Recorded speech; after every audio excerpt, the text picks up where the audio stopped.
I've served my country for 34 years. I find your This comments is out of disgusting control. as well. I've served my country for 34 years. And yes, I held a 5-year-old boy in my arms in back of that tractor trailer. I knelt down beside him and said a prayer for him because I knew what his last 30 minutes of his life were like. And I had a 5-year-old son at the time. What I've been trying to do my 34 years serving my nation is to save lives. So for you to sit there and insult my integrity and my love for my country and for children, that's why this whole thing needs to be fixed. I'm a taxpayer. You work for me. So the recommendation of the many that you recommended family separation. I recommended zero tolerance. What's going on, everybody? Let's see. Wait, hold on one sec. Darn it. I wanted to play another clip. Should I just run it back or no? I guess not. Anyway, I tried to delete a different clip and it just put me live. All good. I wanted to play the most savage clip from Trump's border czar, but I guess I won't do that. And I'm just going to be disappointed the whole stream. But we're going to talk about some of the good picks he had and then also some of the bad picks he had, because there's a few ones that are kind of sus, a few ones that are cool. And we'll talk about it on today's episode of Dream Rare Podcast. Thank you guys for being here. God bless you. Dream Rare Podcast starts now. It's the Dream Rare Podcast. Welcome to the show. The way to get the news at the desk or on the road. Let's go.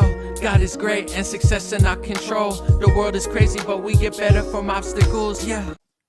What's going on, everybody? I'm going to just play that clip again because I tried to delete a different clip and it cut it short because the most savage moment was at the end of that one. So I'm going to just let it ride real quick because I know there's going to be people getting in anyway, and then we'll start the show. Here's him talking to Congress, also chopped up with clips of him speaking on, I think it was 60 Minutes, and as well as at some sort of conference he was at. So let's play that, and then we'll start the show.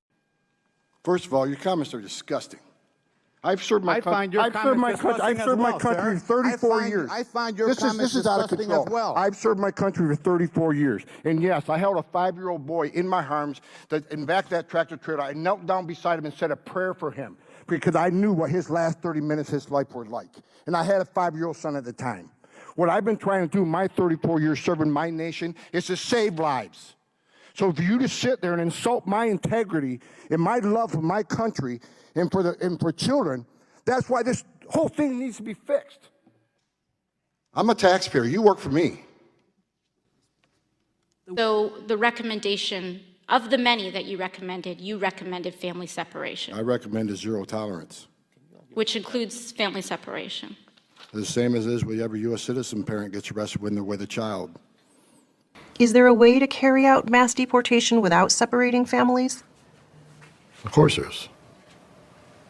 Families can be deported together. You better start packing now.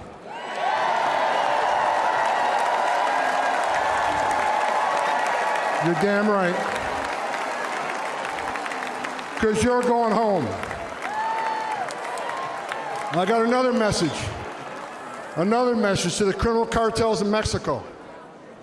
You smuggled enough fentanyl across this country to kill 148,000 young Americans. You have killed more Americans than every terrorist organization in the world combined. All right, what's going on, everybody? Sorry, it cut off short. I wanted to play that part. He said, or the lady said on the news, is there a way to not separate the families? And he goes, of course there is. They can get deported together. I mean, that's just such a savage moment. I couldn't not include that. Before I start today's show and I talk about some of the good and bad appointments from Trump, I wanted to start with this idea of what I think Democrats really lost and how I think they're pretty screwed for the future. And then we can get to our party and what's going on here. But authenticity, Democrats used to have it a little bit. I think when you look at Obama versus Romney, you look at Obama like he's more authentic. Mitt Romney's kind of fake. John McCain's kind of fake. You go back to Bill Clinton, people liked him. He was like a personable guy. Democrats made this bet that they hate authenticity. They hate authentic people. They're mad at Joe Rogan. They're mad at Theo Vaughn. They're mad at everybody that they used to have, but they lost because they're no fun and they're fake. And, outside of policy and politics, of course, that matters. I do think personality and just connecting with people matters. And you look at all the celebrity endorsements, how it didn't work. They've lost authenticity and they've gotten so deranged in their own heads of what they're doing and how they're acting that they tell themselves that they've always been this way. Like, we've always acted this way. We've always got mad at people who don't vote for us. We've always done this. And it's like, You really haven't, though. I'm not saying Obama's your best friend, but he had more authenticity than Romney. That's why he won the election. This weird bet that they're having where they're like, we need our own Joe Rogan. It's like, you used to have him. He's like a progressive in his mind, but you guys are just so deranged that you are taking this weird bet that you just don't need to connect with people at all. You're not good at podcasts. You can't sit in long format and be a real person for more than 30 minutes.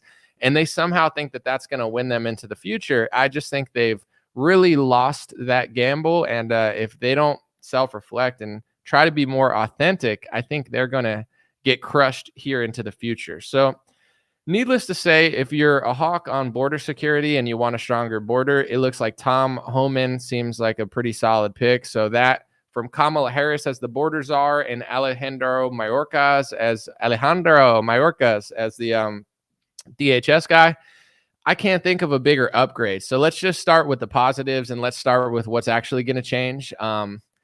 I think that's a massive upgrade. It looks like they're really serious about their plan. And I think that Trump will be 20 times better than Kamala Harris on border security and Mayorkas. So that's a huge upgrade. That's what a lot of people voted for. That was on the ballot and the American people spoke.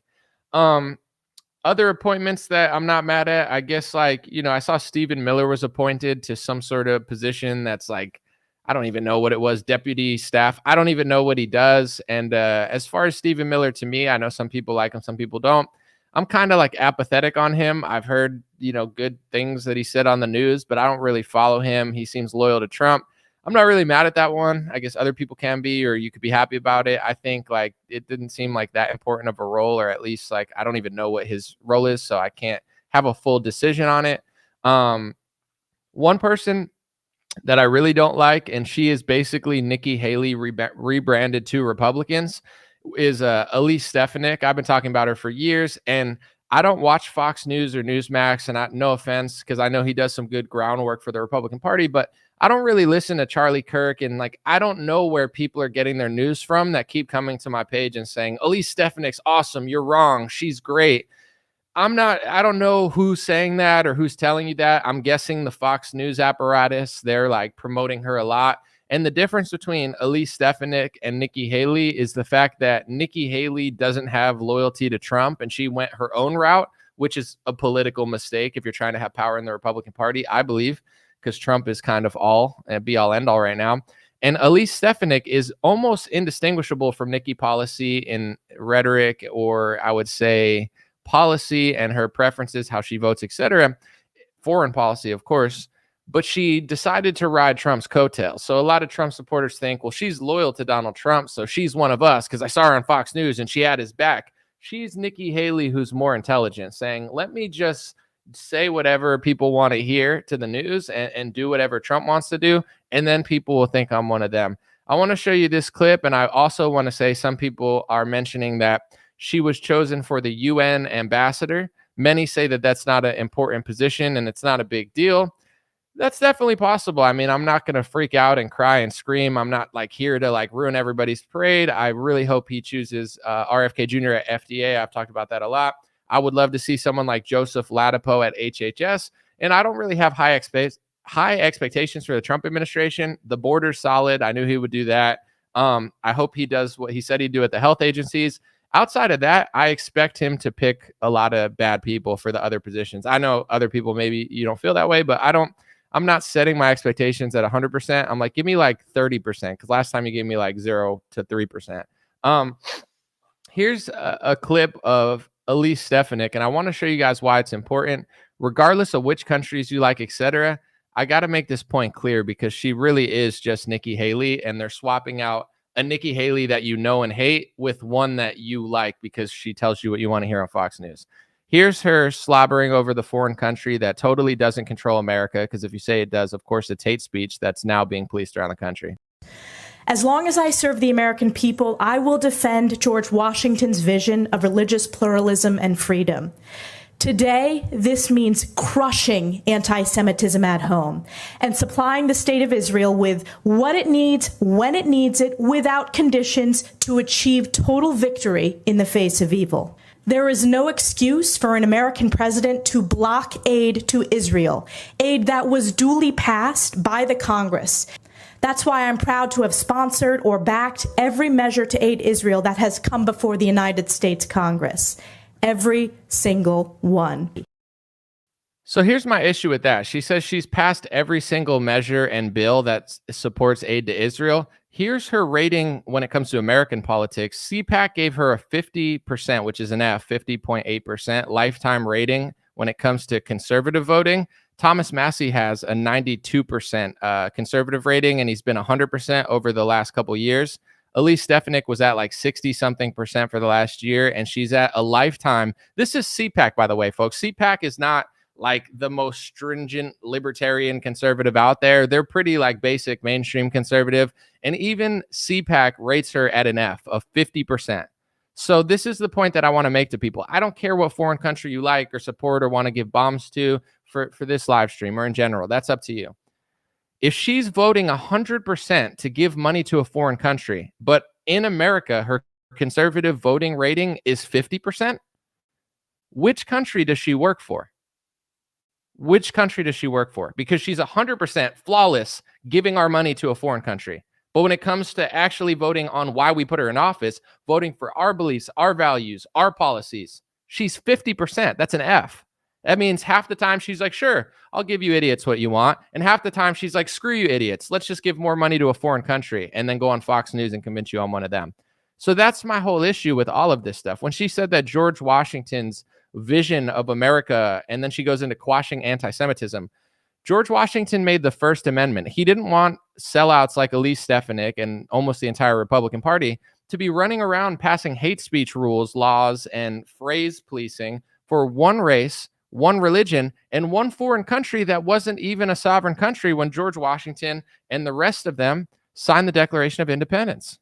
So on what planet is that George Washington's vision? Because when they say anti-Semitism, if you watch enough Fox News and Charlie Kirk, you think they're just rounding up Hamas and deporting them back to Palestine. In reality, there's a specific set of phrases, which are hate speech rules, that stop you from saying, I could say Saudi Arabia owns our media, nothing happens, no one cares.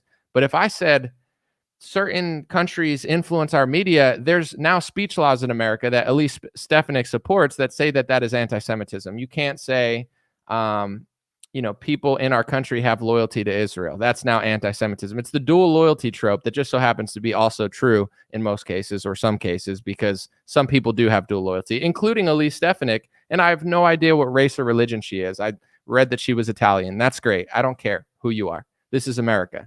If your voting rating for a foreign country is 100% and your voting rating for America by CPAC standards is 50%, you don't serve America. You serve the country that they now call it hate speech to say that you serve, and you're totally fine with the speech laws. So this is going to be a pattern of a lot of Trump's hires, folks. He's going to be elevating people that think and talk like Elise Stefanik to higher level positions, and most people will not know because he's not going to pick the obvious ones like Mike Pompeo and Nikki Haley. Let me show you something else that I found out, because he hired some guy named Waltz to the National Security Advisor.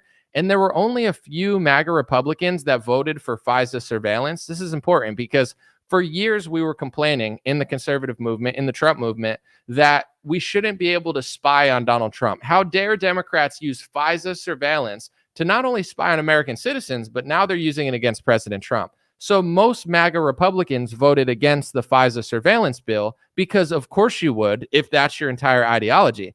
But out of the 5 or 6 that voted for surveillance of you, Elise Stefanik and Waltz were 2 of the 6 or 5 Republican MAGA people who voted for it. Let's take a look. So now to 2 positions out of the 1, 2, 3, 4, 5, 6, 7 MAGA Republicans who voted for FISA warrantless surveillance spying on American citizens. Elise Stefanik was 1.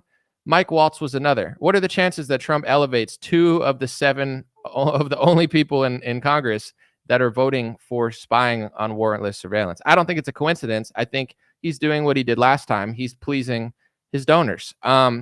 Also, Mike Waltz just so happened to censure Ilhan Omar when she made comments about Israel, because everybody knows in the United States that you can't talk about a foreign country in America because that means we're totally not controlled. So even though you're supposed to have free speech, and free speech can beat Ilhan Omar because she's a dumb person and a bad politician, you don't need to call her thing a hate speech and censure her in order to beat her argument. She's not smart. That's what they do, because in America, you get elevated to higher level positions if you prove that you're loyal to Israel, because one of Trump's biggest donors is someone who gave him $100 million who specifically said, I want you to do stuff for Israel. And then if you say that that happened, they'll call you anti-Semitic, and they'll use the money that they're paying off politicians with to pass bills in America to redefine what anti-Semitism is in America, to state what I just said as anti-Semitic. And then they'll start posting your private information and trying to get you kicked off of YouTube and try to ruin your life forever, which they did to me and everybody else who figured out what they're doing. They'll use the American press to do that, to prove that they don't have any power in the American press, because nothing says you have no power in the American press, but by when you say that they have power, they just start writing articles about you. And then it starts getting shared by conservative media in order to get you kicked off of YouTube, which is what they're trying to do. So, I'm not going to freak out or anything, because I'm used to this. I already know who the Republican Party is. I've told people this for years. I was 5-6 years ahead of Ben Shapiro and Charlie Kirk when they pretend to care about the anti-Semitism speech laws in 2024, because it became such a big story that they just look stupid. But I wanted to just say this because I am still happy with the way I voted. I mean, Trump is better. Republicans are better. They're going to be better judges, better Supreme Court people. They're going to do better border security. And that's why we picked him. We like Trump. I don't apologize for the way I voted. I'm not shocked. I'm not confused. I don't feel disappointed at this point, because I expected this. But it's up to the Republican people to understand what I'm saying, because once you figure out what I'm saying, that's when the Overton window shifts towards America first and conservatism. But if you keep getting tricked by Charlie Kirk, who's doing a great job, I think he's one of the brightest young politicians, and I wish him well. Fox News, Newsmax, and Daily Wire type people, who are also doing great work. I'm not trying to be rude, but when they convince you that at least Stefanik's awesome, we have an issue. Let's talk about the Senate real quick, because I don't want to be too nitpicky, but it's like, let's just go over what we're going to get out of this at best and ask ourselves, why is this our party? And I'm not doing this to complain. I'm happy we won the House. I'm happy we won the Senate. I'm happy we won the presidency, but this is the second phase. Phase one is getting the better party in office. Phase one is getting Democrats out of there. They're destroying our country, destroying our border. They suck at literally everything they do. Stocks are going up. Bitcoins are going up. Trump is the real president. Feel the optimism, the golden age. Now everybody has more money. This is why we vote for Trump. I don't apologize for it. It's the right decision. He's the real president. I'm glad he won. But now it's time for phase two. After we're done celebrating, take a week, take 2 weeks, I don't care. We really have to look at our party, because they constantly screw us over and over again. So let's just talk about the two people that nobody wants to lead the Senate, right? Cornyn, I think his name is, and Thune.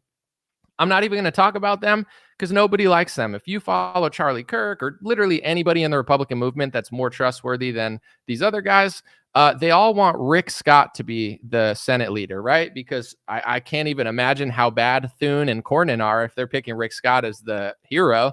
But let's just write them off completely, because I'm sure that they are Mitch McConnell establishment types. Looking at how they talk and what they've done, they're the old school Mitch McConnell replacements. Nobody wants them, right? Everybody wants Rick Scott. I started doing a little research on Rick Scott. Once again, not trying to raid on everybody's parade, because I hope he wins too, because it seems like he's the better choice. He wrote an op-ed in 2019 in the Washington Post. I guess Washington Post trusts Rick Scott enough to write op-eds. And he wrote an op-ed saying why, as a Republican and a gun owner and a registered NRA guy, why he supports red flag laws. Okay? So he's using Parkland as a tragedy, just like Democrats do, and then trying to get people to go against the Second Amendment. So am I just a complainer? Is it too hard for us to get a leader of the Senate who actually believes in the Second Amendment? Is it too hard for us to have, as a Republican Party, somebody who believes in the First Amendment? You talk about free speech, this or that, but then you get money from donors, and then you pass anti-Semitism speech policing bills that magically match the global speech rules that are being passed all over. Australia, Candace Owens is banned for anti-Semitism. Now they're passing these laws into America, not to necessarily ban people, but free speech is free speech. It doesn't say, but we need to have a safe space for this race and this religion. And you can't say that they own media companies, even though everybody knows they do. And you can't say that they do well in banking, even though everybody with two eyes can see that that's true. And you can't say that anybody of their ethnicity has dual loyalty, even though everybody knows that it's obviously true to some people, not all, but some. You can't say this, you can't say that. How come a lot of these statements that you don't want me to say are things that are like kind of obvious? Like, how come now in my country, there's speech rules that match the speech rules in Australia and match the speech rules in Spain and match the speech rules in Germany and match the speech rules in Argentina? How come it's the same IHRA definition of anti-Semitism that you're passing into law and nobody wants to talk about it? Is it too much to ask for a Republican Party that believes in the First Amendment? It doesn't pass speech laws. The hero of the Senate is a guy who wrote an op-ed in the Washington Post about red flag laws. If I wrote an op-ed in the Washington Post and I said, my name is Anomaly and I'm an influencer and I'm Republican and here's why I support red flag laws, my career's over. Literally, everybody hates me. My career's over. And it's not even a bad thing. It's probably deserved because I'm getting a platform in the Washington Post, which means they're friends with me to some extent, and they're allowing me to push anti-Second Amendment propaganda. And we all know, look at what they did with vaccine mandates. Do you want that same government to tell you if you are, if you're not mentally ill? They probably said you were mentally ill and a demon if you didn't get vaccinated. So these are the same people that are going to decide who gets guns and which veterans have them taken away because of a Facebook or YouTube post, etc. That's not what the Second Amendment says. And the hero of the Republican Party who's going to save us in the Senate is a guy who wrote an op-ed against the Second Amendment in 2019 using a tragedy as emotional fodder to try to take away our Second Amendment rights. If I did that, my career's over. But if he does that, he's the savior of the Republican Party against the McConnell people. And this is what I want to tell people. Now, I'm not trying to be rude. I'm not trying to be mean. I'm not trying to rain on our parade. But when it comes to fake opposition Republicans and rhinos, it's not rhinos versus the Trumpers. There's levels to it. Mike Pompeo, he's a more obvious one, even though he's very loyal to Trump. And to some people, he did a great job. To others, he didn't. Tucker doesn't like him, but I'm sure Trump does. Okay. Nikki Haley's obvious neocon, obvious war hawk. John Bolton, obvious, right? These are the obvious. You don't agree with them. But then there's going to be the Elise Stefanik that plays the game. She gets platformed by all this new conservative media that doesn't do real journalism and doesn't ask questions. And behind closed doors, they just want donors and sponsors, just like the politicians. Then they come on their podcast and tell you they're just like you too. It's like, levels to the fake opposition. And then they're going to be like, no, we're different because we like Trump. You're the same people, except you just realize that it's smarter to get on Trump's good side than it is to get on his bad side. And I don't want to get too much into it now because there's so many great people around Trump. And I hope he picks, anything he does is going to be better than Kamala. So I'm not going to really, beggars can't be choosers, right? He's going to fix the border to some extent. That's better than Kamala. Win. He's going to put better judges in. Win. He's already just helping the economy. Just his own energy just like fixes the economy. He's not even in office and you already see things on the up and up. Win, right? We're taking all these wins. Let's be grateful and appreciative and not just complain. Anything he does, if he puts Kash Patel at the CIA, win. That's better. He puts, I don't know, if he puts anybody like RFK or Joseph Ladapo at HHS and FDA, win.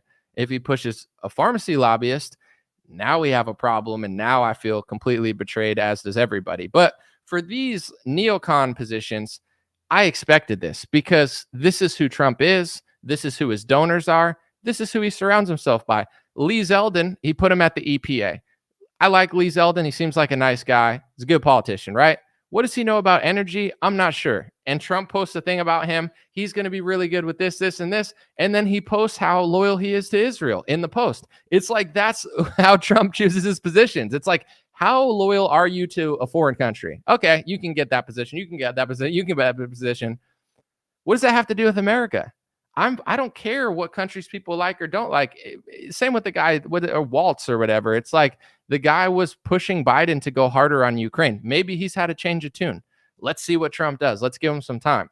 But at the same time, while we're seeing what Trump does, while we're letting him do his thing, we have to be honest with ourselves because everybody wants to pretend like it's Trump and all the Trump MAGA people and we're winning. And then there's these other rhinos. It's like, yeah, it's kind of like that. But to me, it's more like Thomas Massie's the best congressperson and everybody else I don't trust. Someone that's really impressing me recently is Anna Paulina Luna.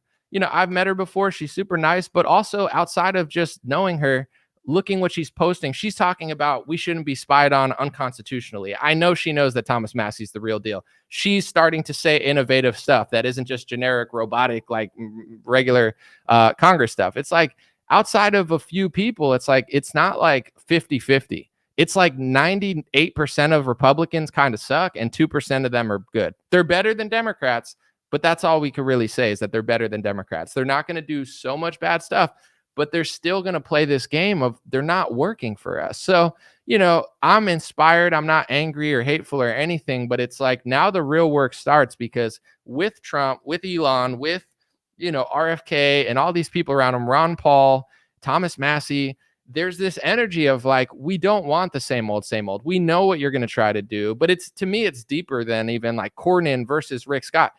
I don't even trust Rick Scott, but if you put a paper in front of me and say, which one do you want? I guess Rick Scott, you know, I guess Rick Scott will follow Trump's agenda more, and that's better. And that's progress. And you don't get everything that you want, right? I'm not a little spoiled brat. I want it all now. That's not doable. I'm not demanding to get results. I knew Trump was going to pick mostly Zionists and neocons because, you know, I don't know if you're supposed to say this, but, you know, people say neocon because it's a more politically correct word. An interchangeable word for that is essentially Zionist. Not every Zionist is a neocon, but it's like that's kind of the agenda. It's just like, you know, the people that say neocon, they can't say Zionist because they'll get in trouble for it. So they're like, oh, it's the neocons. And it's like, what does that mean? And I'm not saying it's every person who has that political ideology, but it's like, what are they doing? What is Nikki Haley's favorite thing to talk about? What is Elise Stefanik's favorite thing to talk about? What did Mike Pompeo incessantly tweet about for months when he wasn't talking about America? Israel. That's what they're doing. That's what they care about the most. That seems to be where some would say they're compromised. Other would say they just have this massive obsession for, and it's totally normal. And it, you know, for me, my kind of line in the sand is I think the countries should be separate. And it's like in Israel, these politicians don't run on the platform of we need to pass speech laws in Israel to make sure nobody could badmouth America. That would be weird. Wouldn't that be weird if Israel was like, we need speech laws that are specific in our country that say you're not allowed to question America and you're not allowed to talk bad about Europeans? Of course they don't have that, because why would they have that? In Israel, they have a rule that if you serve in the Knesset, you have to get rid of your other citizenship. If you're a dual citizen, get rid of your American citizenship, get rid of your Russian citizenship, get rid of your European citizenship. In America, we just elected in the Republican Party in Long Island, I don't have the article, but I should have brought it up, a guy who served in the IDF. That's fine. God bless everybody. God bless Israel. God bless the world. But why would a foreign military member be serving in the U.S. government? Does a former Marine get to serve in Israel's government? No, they make you renounce your passport to make sure you're loyal to Israel. Only America has speech laws for a foreign country, speech laws for another race, speech laws for another religion. You could be a foreign military member serving the United States government. That's my line in the sand. It's not hate. It's not even the war. Like, I'm not here to police who does what to who. It's not my role. I don't think I'm that important. But as an American citizen, I believe in the First Amendment, and I believe that it's disgusting that you get called hateful for suggesting that American politicians should serve America. And the status quo, I'm sorry if this comes off wrong or sounds mean or whatever, because I mean no harm by it. The status quo in the Republican Party is you have to put Israel over America. Look at Elise Stefanik. She has a 50% rating when she votes for conservative American values and an 100% rating for a foreign country. She does not serve us, and that's the issue. It's not the fact that she likes them. It's not the fact that she supports them. It's not the fact that she wants them to win the war and she sends them our money and weapons. You could say that that's a problem, but for me, like, it's the fact that they prioritize that over America, and that's going to be the dynamic to Trump's term. Eventually, are people going to figure this out, or are we just going to keep stumbling in circles because people got tricked by their pastor, people got tricked by Fox News, and that's going to be the future of the Republican Party. So I'm all for alliances. I'm all for helping our friends. I'm all for being cool with other countries and world peace. I love it. But American politicians, why can't we have the same that their politicians have? Loyalty to our country, no dual citizenship, and no speech laws in America that say that I'm a hate monger for noticing that $100 million donor gave Trump $100 million to get stuff for a foreign country. And if you give Trump $100 million or a politician $100 million, you get a lot of things. So We vote for the politicians, and then the donors get who they want in office. We'll see what happens for the other appointments, because Trump has made some good appointments, but this is not a complaint. This is not me saying I need everything now, because it's not realistic and I don't really care. But at the end of the day, are Republicans going to move towards people who actually like our country, or are we just going to stumble in circles, not being able to figure out what's going on? Because it's like, this is the dynamic of the situation. And what it seems like they're going to do is they're going to pick Nikki Haley's and Mike Pompeo's, who people are not familiar with, and just put them into the positions instead. And these are not the biggest positions in the world. Like the big ones, DHS, huge. FBI, huge. HHS, huge. FDA, huge. Did I say FBI yet? That's huge. Who's Trump going to put in there? I wouldn't be shocked if 95% of those positions are filled by people that have like drooling obsession with Israel and want to do more for that country than our country. That's not what I think it should be, but I wouldn't be shocked if that's the case, because that does seem to be a trend in the Republican Party and Trump. And it's no disrespect to any country or anything. It's just like, at this point, we want American politicians to care about us. I want to see Elise Stefanik with a 92% conservative rating, and then for a foreign country, a 90%, 95%. If you have an 100% rating for a foreign country, giving us their, giving them whatever they want unconditionally, take it. That's what unconditional means. Take it, no conditions. You control, you take whatever you want, and we'll just say nothing about it. Like, why even serve in the United States government? I'm not asking you to tie their hands on every topic, but it's like, if you give someone tens or hundreds of billions of dollars, there should be conditions to it. You don't just give out money and be like, here you go. If not, then why not sell something or trade it? Foreign aid is essentially stealing from American people and giving it to someone else, whether it's Ukraine, Israel, or anywhere. Why don't they pay us? They want our military. Why don't they pay us? Zelensky wants our help. Why doesn't he pay us? We're in debt. We got to take out loans to pay Zelensky and Israel. Why don't they take out loans and pay us? Because we're the only ones brainwashed enough to normalize what we're doing. A lot of countries in the world are waking up, but American evangelicals and Republicans are stuck under this spell that the only way that they can support their foreign countries is to take out loans and have their politicians prioritize it. I'm all for helping. I'm all for alignments. I'm all for world peace. I'm all for protection. But it's got to be fair.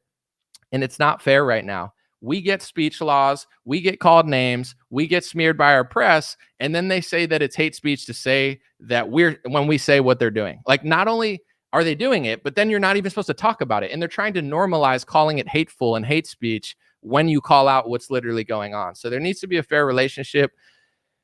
I don't think Trump's going to be the one to do it, but this is not me bad mouthing Trump. I don't think he's a man of his times. He's a man of right now. He is who he is. He's done enough. He's serving a purpose. We put him in there and he's going to get a lot of stuff done. It's not his job to do everything for us. It's not his job to come to these conclusions that he might never come to, or he might not care, or it might not make sense for him. Whatever that is, this is not me blaming him for that. It's me telling the American people to really figure this stuff out and do your research and be honest about it, because I think more and more people are figuring this out. And over the next 5-10 years, this is going to be the trend, because there are going to be, at this point, the old guard who doesn't like Donald Trump, they're not doing well, right? They're pretty much done. They're on their way out. Now they're going to play this game where they're like, oh, let's just do the exact same things we were doing, but just support Donald Trump. That's what Elise Stefanik did. 50% conservative rating. Thomas Massie has a 92. Why is she getting a position? I'm telling you why.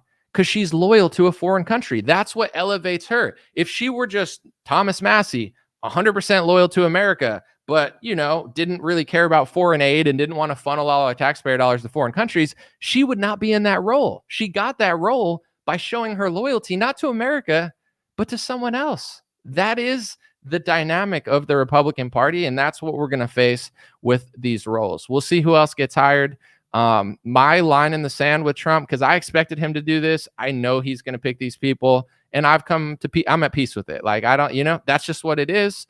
That's how the American government works. I know my place. I know what they do. I'm going to talk about it with my First Amendment, but at the same time, I'm not going to just freak out every day. I know how things work. It is what it is. With that being said, we were promised Make America Healthy Again. The perfect combination. Perfect. Joseph Ladapo, HHS. He has experience at Surgeon General. He did the best job in the country. He has taken on the pharmaceutical industry, and he's been wildly honest about the COVID vaccine. He deserves the HHS role. And then FDA, RFK, or somebody loyal to RFK that knows about what's going on. Let's see if it happens. If that happens, it is what it is. We don't get everything we want. If he hires pharmaceutical lobbyists or swampers or somebody that tries to tie RFK's hands, then I'm not happy. Now I have an issue. But for now, everything's a compromise. Everything plays out as it should. There's still a lot of good signs. But to me, this is just my analysis today, because I'll say this as well. There's a lot of people in Republican media. They're not journalists. They're not news analysts. Like I don't even, sometimes I say I'm doing video journalism because it's true, but I call myself a news analyst. Like for me, that's the most accurate term. Why? I'm analyzing the news. I analyze it and I tell you exactly what I think. Nobody pays me. Nobody tells me what to do. I'm telling you the truth of how I analyze it, that to the best of my ability. Most people are not doing that. In Republican media, they're trying to be the new establishment. They're meeting with donors. They go to Mar-a-Lago. They're compromised to some extent. In some ways, they're great and they're doing good work and things have to move as they will. But most people are not playing the game that I'm playing. They're not playing the game of like, let me just be 100% honest about everything I see. They're playing a game of like, I want to cozy up to these people. I want to get near the big wigs. I want to get invited to these places. I'll, make fun of Democrats and, tell people Democrats suck, but I'm not going to like really, scrutinize these people. Like, for example, I've said this before in the past, but someone brought up that Ted Cruz is probably going to not vote for Rick Scott. He's going to vote for one of the McConnell guys. And everyone's like, I can't believe Ted Cruz do this. Ted Cruz, he's better than a Democrat. I'd vote for him over a Democrat, but he sucked for so long. And it's one of the most frustrating things to me. I want him to get invited places. God bless Ted Cruz and God bless his family, but nobody asks him any questions. Steven Crowder acts like he's a baseball player for the Yankees. Charlie Kirk puts him on a stage and people think he's Paul McCartney. The reason that everybody's so confused and tricked and bamboozled in the MAGA movement is because these people don't give real interviews. They're not journalists and they're not news analysts. They're like political operatives pretending that they're truth tellers. And don't get it twisted. Charlie Kirk is an important figure. I think he's the future of the Republican Party, and I think it's moving in the right direction. And I hope Charlie Kirk keeps crushing. But they're not giving you the full truth about people like Ted Cruz. There's a lot of egregious things that Ted Cruz has done, including he caved so hard to mask mandates that he tried to pass a resolution so only vaccinated people could take their masks off on an airplane. Why had nobody sit down and say, Ted Cruz, why do you think you deserve more rights and freedom on an airplane than I do because you got vaccinated? But nobody asked him that. Crowder giving him a softball interview, laughing, smoking cigars. He. Charlie Kirk puts out fireworks behind him. He looks like he's like Ringo Starr coming out for a reunion tour. So then when he votes for a rhino, people are like, I didn't see that one coming. You didn't see it coming because no one does real journalism on our side.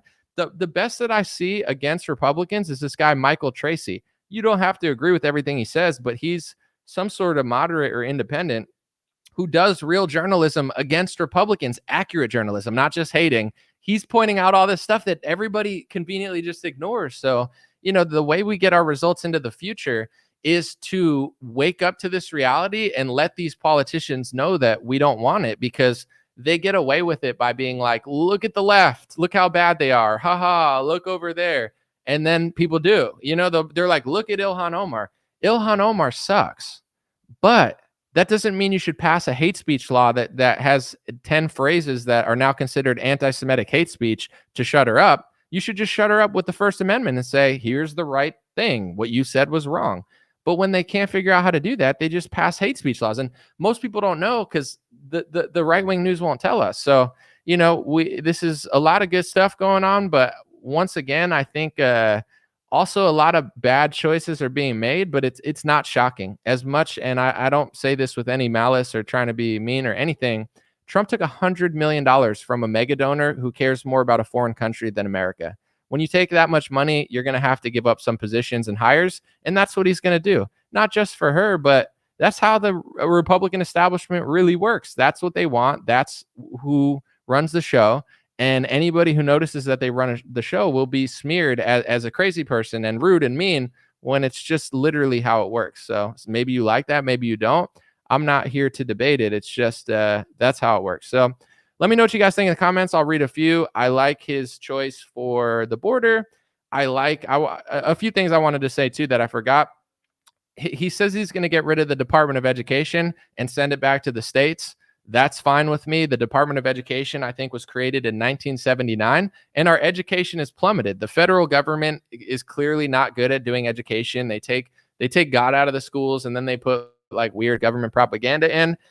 That's a great policy. He made a really good video on free speech a couple months ago that's going viral, talking about how he's going to solidify the First Amendment and make sure we have free speech in this country. Also awesome. Like there's so many great ideas he has. He's great for the economy. Donald, just his essence. You know what I'm saying? This is how bad Democrats are. Democrats are like a dark cloud over the country. Donald Trump comes in with his like McDonald's fryer hat on. Next thing you know, Bitcoin's going up. My stocks are up this week. Like everything's on the up and up. It's like, get out of the way, Democrats. You guys are losers. Let the real boys and the real people in, and then we can work on it, But just his presence alone, he's already done more good in a couple weeks than they have in like 3 years. I don't call it, it's not black pilled. It's just everything happens in motion. You can't want everything to happen now. It's not going to happen now. Don't be black pilled, be optimistic. The golden age is coming. The Renaissance is coming, but it requires people to see through certain narratives. Let me give you an example. This is at least my perspective, because I think this is one of the most lied about things in Republican media. Everybody said Trump had to rush the vaccine in order to open the country.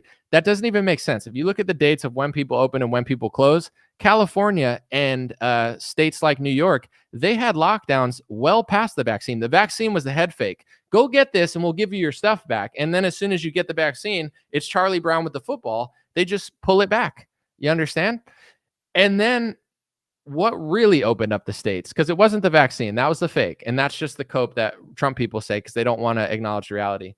California opened when they lost, I think, and New York, upwards of $1 trillion to Texas and Florida. It was the competition between the Democrats and the Republicans. The fact that everyone could go somewhere else. We'll take our business there. We'll go to vacation there. They lost upwards of $1 trillion, and they had to open due to the competition from DeSantis and Governor Abbott, who had big economies and had a place provided for others to move their businesses to. That's why they opened. Let's talk about the vaccine. I think they would have went harder on the vaccine, but they got too profit greedy and they wanted boosters all the time and they wanted them right away. And if you look at the compliance rate to the first vaccine, it was like 70 to 80% in America, even higher in other countries. Oh, I might have to sneeze. Maybe not. Let me see. Anyway, they started pushing the booster, and then the booster compliance rate was like 20 something percent. So if you could get 80% compliance and you could keep 80% compliance, you could control people for a longer time.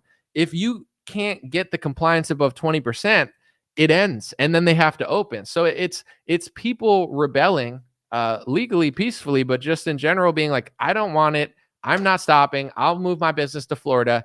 It's the competition and the rebellion that makes them snap out of it, where they go, okay, we lost. We can't do this anymore. And Gavin Newsom, without admitting it, essentially admitted he lost that debate and he lied about it, but then he just gaslit everybody on what really happened. But that's the same thing with these topics in the Republican Party. Don't be black pilled. Don't be pessimistic. Don't throw a fit. Don't demand everything now, but understand it's a numbers game. When 70 to 80% of the Republican Party understands what I'm talking about, things will change. When 70 to 80% of the Republican Party doesn't understand what I'm talking about, it's going to continue because that's what people want, or that's what people allow. So this is why, although I like to be very honest and compliment as well, Daily Wire does a lot of incredible things. Charlie Kirk does a lot of incredible things. His ground game, his organizations, his ability to throw a great event. Charlie Kirk and Turning Point, they're a behemoth, and they deserve all the credit that they get. Same with Daily Wire. They put out great documentaries. They have great infrastructure, great films. That I'm not trying to take anything away from their greatness, because they are great in many ways. But here's the issue. It's like, in many ways, they're also kind of keeping people under a spell where they're getting close to the truth, but if anybody gets close enough, they kind of like knock them back. So it's like, without being overly critical, it's like, this is why I kind of have to speak my mind a little bit, because I feel like if it's up to these organizations, they'll keep you in the state of like, you like Trump, you know about the rhinos, but they're also putting other rhinos on the stage and you don't even know that they're rhinos because the new rhinos just say Trump, Trump, Trump, MAGA, MAGA, MAGA, tell you what you want to hear. And then behind closed doors, they're doing the same thing as Nikki Haley. So the balance is like, we got to support our organizations that are pushing us in the right direction. But if their line in the sand is now like, you know, you could tell the truth about this, but not this, it's like, now they're gatekeepers of a certain narrative that is literally the overarching theme of how politics literally works. And they don't want, not only do they not want you to know that, they're either involved in it in some way, they have bias or financial or, you know, social gain for it, or they just, you know, it's something that they are the Nikki Haley's in some cases. They are the Mike Pompeos. They are the Mitt Romneys on some topics. So it's like, they're not going to tell you that. They're going to lead you towards people that aren't really who you think they are. Like Thomas Massie is the realest person in Congress. Nobody's even close. If you want the truth about what's going on, follow him.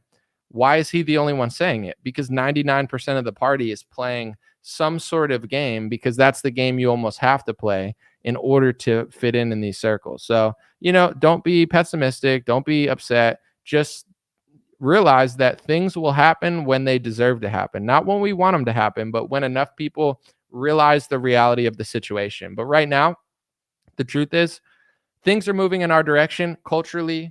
The trends in the country are great as far as Democrat and Republican, but as far as in the Republican movement, I think that, you know, we're getting closer, but we're just not there right now. But we're getting there. I mean, Ron Paul's coming back into the conversation. Elon has opened up the discussion. Like we're getting there. We'll get there eventually.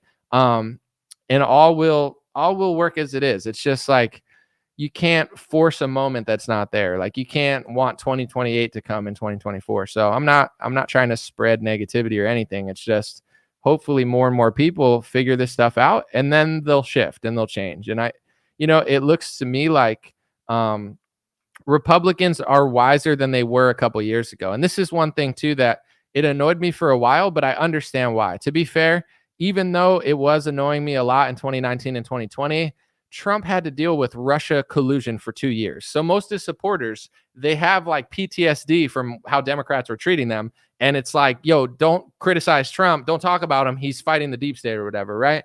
And then in 2020, it's like 2019 started getting a little weird. And then as soon as 2020 hit, COVID's there. And even though I don't think Trump did a good job, no president's going to do a great job with COVID. That's like the impossible task. That's just terrible for for everything. Like there's nothing good about it, even if you did all the right things. So I understand, just to be very fair and thoughtful, I understand why MAGA and Trump supporters were so sensitive, because they have this PTSD from Democrats just being psychopaths, trying to arrest them, throw them in jail, kick them out, blah, blah, blah. So anybody that criticizes Trump, you just sound like a Democrat to them. And they're like, get away, you know, just let him do his thing.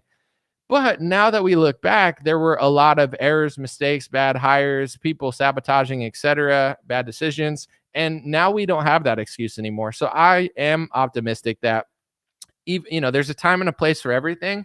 And this is the time and the place for conservatives to do what I'm saying. And they're already starting it in their own way. Like everybody has their own ideology to some extent, but we all kind of agree on certain things. Like we don't want Mitch McConnell to run the Senate. We want, at bare minimum, I don't fully trust Rick Scott because he's a politician and he wrote an op-ed, you know, talking about red flag laws in 2019. That just shows you how bad the Senate is. It's so bad that our hero wants red flag laws. It's so bad that our hero writes in the Washington Post. Like Rick Scott is not establishment. He's establishment too, but he's the better establishment. And if I were voting in the Senate, I would vote for Rick Scott. That's what Rand Paul's doing. That's what everybody that seems like they're more genuine are doing. So we can't get everything we want, but Rick Scott is the option. And if they decide to go with somebody that isn't going to implement Trump's agenda, then, you know, it's a slap in the face to all the people who voted. And I do believe that people are working towards changing that. So I think it's like the moment now, everybody understands the moment. We celebrate, we're appreciative, we're grateful, but we're not just going to roll over and let the establishment Republicans steamroll us. Like we want, at bare minimum, secure the border, fix the economy, you know, put good people in at the health agencies. Then you can make some mistakes and I'll be like, whatever. I don't agree with it, but at the same time, it's like, at least you did something for us. If they can't do that, I think a lot of people are going to be upset, including new coalitions that have been built. So I'm optimistic about it all, but that's really my role. Like, I'm not a professional activist. I'm not trying to get donor meetings. I don't care who hires me or invites me places. My job is to do real reporting and analysis, and that's why I brought up this stuff, because you're probably not going to hear it from 95% of Republicans. They're going to stick with like the generic talking points, which is fine, but you know, it is what it is. That's why I have a job, so I'm not going to complain. It's like if everybody said it, then there would be no use for me. Then I'd ride off into the sunset. So it's whatever. Someone said, if you hate blanks, you hate Jesus. Wilbur, this is what I want to say, my friend. The hate things, like, you sound like a liberal, and nobody's falling for it anymore. I don't know if you're arguing with someone in the comment section or whatever, but it's like, if I said there's really high crime rates in this demographic, or, you know, I want America to be legal citizens, people could say, oh, you hate Mexicans, you hate black people, you hate this. Like, that's what liberals do. Like, they lie about everything. If you say anything true about any demographic to any extent, they just say that you're racist and you hate people. That's what a lot of Zionists do with Jewish stuff. Like, you talk about anything Jewish and they just go, you hate, you hate, you hate. No, I like the First Amendment. I don't hate anybody. I like Israelis. I like Jewish people. I think about them like every ethnicity. There's great people in the ethnicity. There's great people in the country. And then there's not so great people, you know, just like every race, every religion, and every nation. I am a man of the world. I mean, I'm American, but I see greatness in everybody. If you're great, I see it. You know what I'm saying? If you're cool, I see it. I don't discriminate. With that being said, America's America, and that country is that country. I don't want them conjoined at the hip where we have to give unlimited foreign aid and we have to have speech laws and I get called hateful for it. That's the unfairness of it. You know, I can't speak for everybody else, but like, that's where I'm coming from. So just, you know, don't just say everyone's being hateful all the time, because it just sounds super fake. And it's like, it's disingenuous. Karen with the super chat said, thank you for excellent election coverage. That 11 hours was epic. Much appreciated. Thank you, Karen. That was honestly one of my favorite streaming memories now. I think that goes down as one of my favorite streams for obvious reasons. So thank you to everybody that was there. If you enjoyed it, trust me, I enjoyed it just as much. Someone said, Florida is not taking my gun. I don't think anyone's going to ever be able to take your guns in America. So I would stay on politicians that don't want, you know, that are trying to take it away or something, and like, you know, call them out and scrutinize it. But I wouldn't fear. And this is the thing too, like, don't fear, you know what I'm saying? Like, just act accordingly. Everybody wants you to be scared all the time. They're doing this, they're doing that, they're doing this. Like, let's relax, you know, let's think about the best. Let's be prepared for the worst, but let's not fear all these like hypotheticals. It's no way to live. Like, you want to enjoy your life and just take the moment as it is, not fear the worst all the time. Let me see. Someone said Rothschild funded Schofield Bible readings.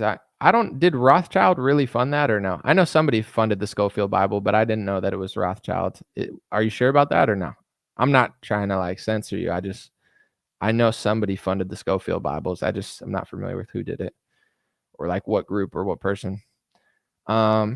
Stacy said, thank you. You helped so much. Thank you so much, Stacy. Life is good. I'm excited about everything. It's just like, this is the role I'm going to play. Like, I just need to call it like I'll see it, but I always try to have, and I'm especially trying to exercise this into the future. Like, I'm trying to have as much grace as possible, and I'm trying to have as much, like, you know, say Daily Wire.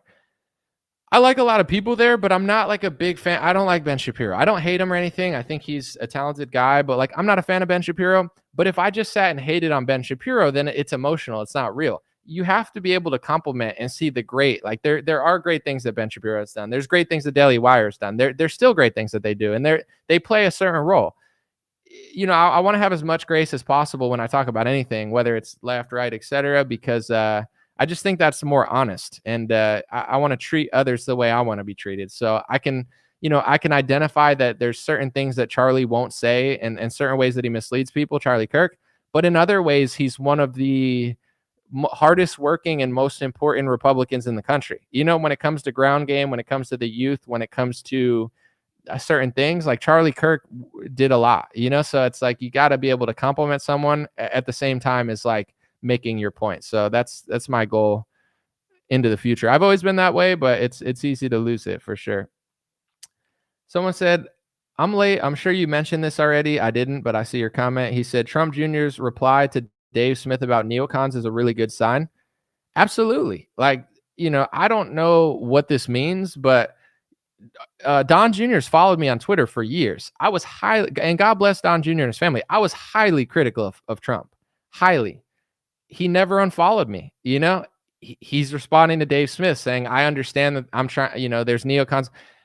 For all intents and purposes, I think Don Jr. is a real one. I think, say what you want about Elon Musk. I'm not asking you to put a computer chip in your head and trust him. I think Elon Musk is a real one. They're not going to be your hero or your savior, but I like Don Jr. I like, I like Elon Musk. I like Tucker Carlson. You know what I'm saying? I like Ron Paul. Obviously, I love Thomas Massie. Like, there's a lot of good stuff going on, and there's a way to just be honest without just being like a negative Nancy and a pessimist, because, Trump has his ear to the streets. Trump Jr. has his ear to the streets. Elon has his ear to the streets. And at the end of the day, social media is more transparent than it's ever been. And they're pushing for a more transparent government. I'm not a huge fan of Vivek Ramaswamy, but at the same time, it's like, if he says the truth and he starts helping us, good for him. You know what I'm saying? Like, he can't possibly be worse than these other idiots they have in government. So even though I tell you what I think about Vivek, I've never said he doesn't deserve a role. He's more competent than 95% of Congress, because they're all idiots. Like, if you met some of these people and talked to them for 20 minutes, they're idiots. Like, I don't even know how they get elected. The one guy who got kicked out of Congress and APAC ran against him, Jamal Bowman, because he was pro-Palestine, that guy pulled a fire alarm. You know what I'm saying? Like, he's an idiot. It's like, you're pulling a fire alarm in Congress? What are you, 5 years old? You're in the most distinguished position in American politics, and you're pulling a freaking fire alarm like you're a 10-year-old demon who's going to get suspended by the principal? Like, this is the level of people in the opposition. You know what I'm saying? Like, these are not impressive people. AOC, Ilhan Omar, like, these are not mind-blowingly, like, these are idiots. So, dude, Vivek can run circles around these clowns, even most Republicans. Like, he deserves a spot. I'd just rather him serve in Congress and show us what he's made of, first. But he's trying to be transparent, and in trying to be transparent, he's being more transparent than all of Congress. So it's like, he wouldn't be a downgrade. You think he'd be worse than Mitch McConnell? I don't think so. Maybe, but probably not. Like, I'm down to roll the dice on these people. I just want to see what what they do first. AOC she's just bad vibes. She's bad vibes. Her energy's weird. Like, I don't listen to AOC. She makes me feel uncomfortable, Like, it just, I don't know what it is about her voice and her energy, but it's so like jagged. It's like somebody throwing like pebbles at me. That's how I feel when AOC talks. I'm just like, I'm just trying to like dodge it and like listen to some music or something. So I can't listen to her. She's like, I think she has like a demon inside of her that's trying to like rip out of her skin. So she's just like constantly uncomfortable and stuff. But I wish her the best. Somebody needs to, like, we need to pray for her, and hopefully there's an exorcism in her near future or something. But someone said, listen to a woman. LOL. I've never listened to a woman in my life. My mom said, clean up your room. And I said, no. No, I'm just kidding. But yeah, I get what you're saying, I guess. Money can flip people. Yeah, so can ego, so can flattery, so can, I personally think that most Democrat influencers, like you see Kamala's budget, they're literally being paid. Like, think about how embarrassing that is. Say what you want about Trump, but these celebrities, these athletes, these country singers, like, they're not getting paid by Donald Trump. They're excited to be there. They get to fly in his jet. Trump doesn't have to pay anybody. Like, I don't know. Maybe like a super PAC pays somebody or something, but I don't think Trump's ever had to pay anyone, like at least to like support him. Kamala has to pay literally every person. Like, you want to do a concert, you got to, like, everything's pay to play because she's such an idiot. It's pretty funny, but I was going somewhere with that. I forget where I was. Oh yeah. When it comes to conservative media, I don't think a lot of Republican media that is in the bag, I don't think Trump goes to them and says, here's $100,000. He doesn't have to do that. He's smart. He can get a better deal. The art of the deal. he just invites them places. And then they're like, oh my gosh, I was never cool. Nobody liked me. Women used to tell me I was ugly. Now I get to wear a suit and women say I'm cool because I'm fighting the deep state. You know, that's all you have to do. It's like give someone a Mar-a-Lago visit or invite them to some sort of Christmas party. And, you know, for $0, Trump now controls these people, and they don't want to do any reporting against his agenda because then they won't get invited. And it's like, especially the guys that never got women or nobody ever liked before, and they get this new like power surge and ego trip. Like that's, you know, that's how a lot of people in media probably operate. You know, which it is what it is. I get it. Like you want to be friends with your friends. I guess for me, it's like I'm a very old fashioned loyal person. Like there's people that I disagree with online, but I've met them in person and I like them, and I never make it personal with them, right? Anybody I know, anybody that I respect, anybody that I've met and I like as a human being, I never make it personal when it comes to like attacks or jabs or whatever. I'll just say what I say, and hopefully they say what they say. And if we cross paths, that's cool, but I'm respectful. But there's a line that I cross where it's like, you know, I do want to serve the country. So it's like if I see people, you know, pushing for hate speech laws, or people that I know it's donor money and social connections where they're not saying stuff, I'm not going to not say it just because of that. You know, I'm not going to make it personal with people I like, and I'm a very loyal person. But I think some people, they think that selling out is loyalty. Like, you know, you could be loyal to a weapons contractor. You could be loyal to a donor. Is that loyalty? No, that's disloyalty and dishonor to your country. If you're taking money and you're loyal to your paycheck, or loyal to a politician who's selling out your country over your country, your family, and the citizens of this nation, I don't see that as loyalty. So I just wanted to say, because sometimes I seem like I'm like a dick or something. Like I'm a very loyal person. I respect my personal relationships. And there's people that like you would be shocked that I'm friends with, as far as like, oh, you probably, but I don't agree with what they're saying. But at the same time, because I like them, it's like I'm not going to agree, but I'm not going to make it personal. Other people that I've never met that have made it personal with me first, they started it, you know, and it is what it is. But I'm still not even trying to make it personal. It's more about the idea than the person. But, you know, it's like I think some people will be like, you have to be loyal, like to the country, to my friends, to my family, to people that I respect, and people have been great to me.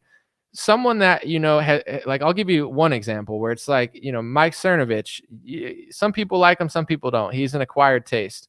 When my Twitter just started and I didn't have a lot of interactions, like I had a big Facebook, I was doing well on other social media, but my Twitter was pretty small. Cernovich was one of the big accounts that would retweet me when I said stuff sometimes. Like, you know, I never met him. He just retweeted me.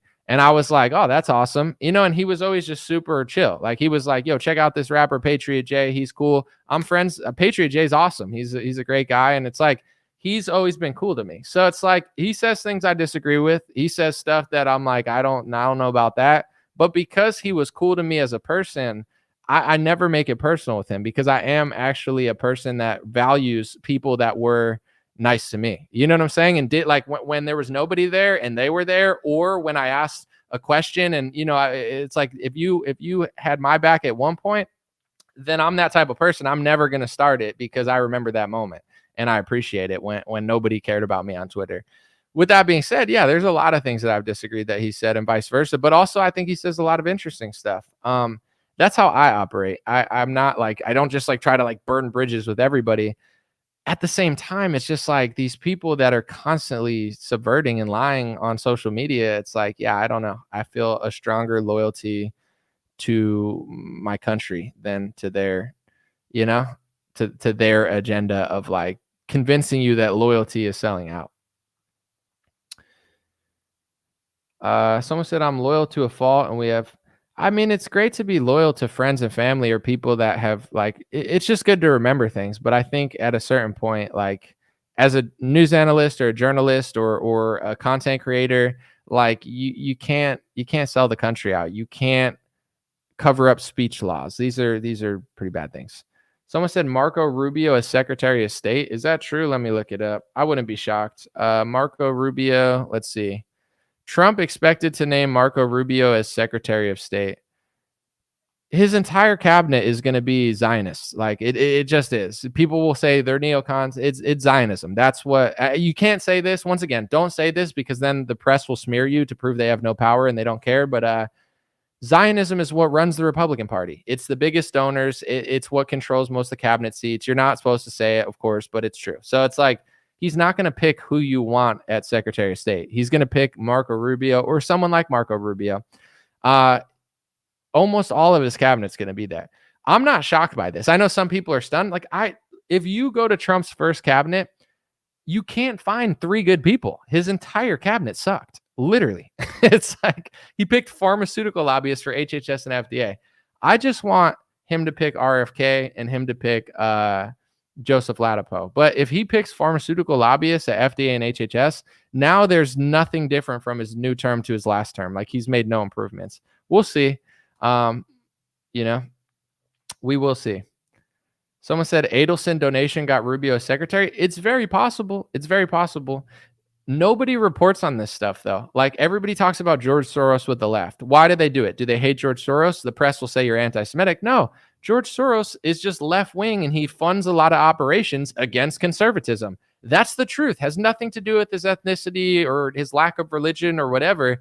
That's who he is. Has nothing to do with anti-Semitism. But the press will still call you anti-Semitic if you say George Soros is funding the left. How come Charlie Kirk? How come Steven Crowder? How come no Republicans that are mainstream? How come Daily Wire? How come they never tell you about Miriam Adelson and the Adelson family, which gave $424 million to Republicans in the last 4 or 5 years of Trump's administration, and then gave Trump $100 million? How come they never tell you that? I don't know. Are they afraid? Do they not want to lose a seat at the table? I can't tell you why, but that's the reality of the situation. So when you give $100 million to Trump, you get something in return, right? You might get a lot of things in return because that's a lot of money. But the first time Trump took money from Pfizer, he hired a Pfizer guy. He took money from Pfizer, he hired a pharmaceutical lobbyist. People don't want to hear this. I voted for Trump. I'm not apologetic. I think he's the right choice. He's better for America. He's better for the border. Trump sold out his cabinet. Nobody wants to admit it. He's not a sellout. He sold out last time. I'm giving him another chance, hoping that he can make America great again and make America healthy again. And even if he screws up almost everything, sadly, if he doesn't do another lockdown and a COVID scheme, he'll be better than Kamala. He doesn't have to do much to be better than Kamala. Kamala's like a leftover paintbrush that's like, starting to like get hard at the end, and you throw it against a barn. Like that's how pathetic she is. She's like a used tube of toothpaste that's like rolled up. Like she's so bad. So Trump will be better than Kamala. He is the better option. But this delusion that people have that it's like he's totally not. He sold out 98% of his cabinet last time. And I could sit here and say I want him to pick all the people I want. I'm being realistic. I want him to have 20% of his cabinet not sold out, 30%. That would impress me. I knew he's going to hire a neocon Zionist for Secretary of State. I knew that. This is not shock. I would be shocked if he hired somebody like America First as Secretary of State. Then I would be like, what? Trump hired an America? Because I don't live in the fake reality that they create for you in other conservative podcasts. I live in the real reality. I've done the research. I've done this for 7 years. I know the truth. You can't trick me. I knew he was going to pick this, right? So I'm not asking for 100%. I'm not even asking for 50%. Make America healthy again. Give me HHS and FDA. If not, I'm just going to sit here and podcast and get nothing done anyway. So it's not like I can throw a fit. I'm like, if not, I'm going to be mad. They're like, we don't care. They don't care about me. It's okay. It's probably better that way. But let's see. It's just going to be hilarious because I think a lot of pro-Trump people are going to be like, no, not Marco Rubio, which is good. I mean, it's good. It's good to have backlash, like for sure, and people not upset. But like, let's just be honest. We're not surprised here. Maybe you're surprised. I'm not surprised. I'm not under some sort of delusion. Someone said anomalies mods removing comments like a good shill for two parties. Well, JC Denton, thanks for lying. 1, I have no mod. 2, I'm the only mod and I haven't even gone on YouTube. So literally there's not been a single person who's removed a single comment. Nobody has access to that. I'm the only one and I'm not even doing it. I haven't done it. So, like you could talk about the two-party system. No one cares. Like some people, they need to like create this reality where like, I'm being censored. Oh, I'm being deleted. It's like everyone can see your comment as and there is not a single mod on my channel. I wish I had a mod, but I don't. Not to delete. Do you think I care about people commenting about two parties? Oh yeah, that's where I'm going to draw the line. People say stuff all the time. Oh yeah, but if you talk about the two-party system, which I've talked about for 5 years now I'm really mad. Bro, you got to like create this fake victim mentality in your head. You're like, I'm being shadow banned by Anomalies mods. I don't have a mod, bro. But if that makes you feel more righteous or whatever, then, knock yourself out. It says Trump to snub Vivek Ramaswamy, Marco Rubio likely as Secretary of State. Dude, Trump is not going to like Vivek. I would probably rather Vivek than Marco Rubio, to be honest, but it's just not going to happen. Like people need to realize how the Republican Party actually operates, who really runs the show. Let me give you a hint. If you say who really runs the show, there's speech laws in America to call you a hate monger for literally pointing out the accurate reality of how the Republican Party works. Problem solved. You can figure it out in 5 seconds, but it's going to take people at least like 2 to 4 years. So let's take our time. JC said Anomalies a shill. Bro, you already discredited yourself by making up like a fake story in your own head about something that wasn't happening, but it's okay. Someone said Marco Rubio being fully bilingual will be a great asset for the complex immigration in Latin America.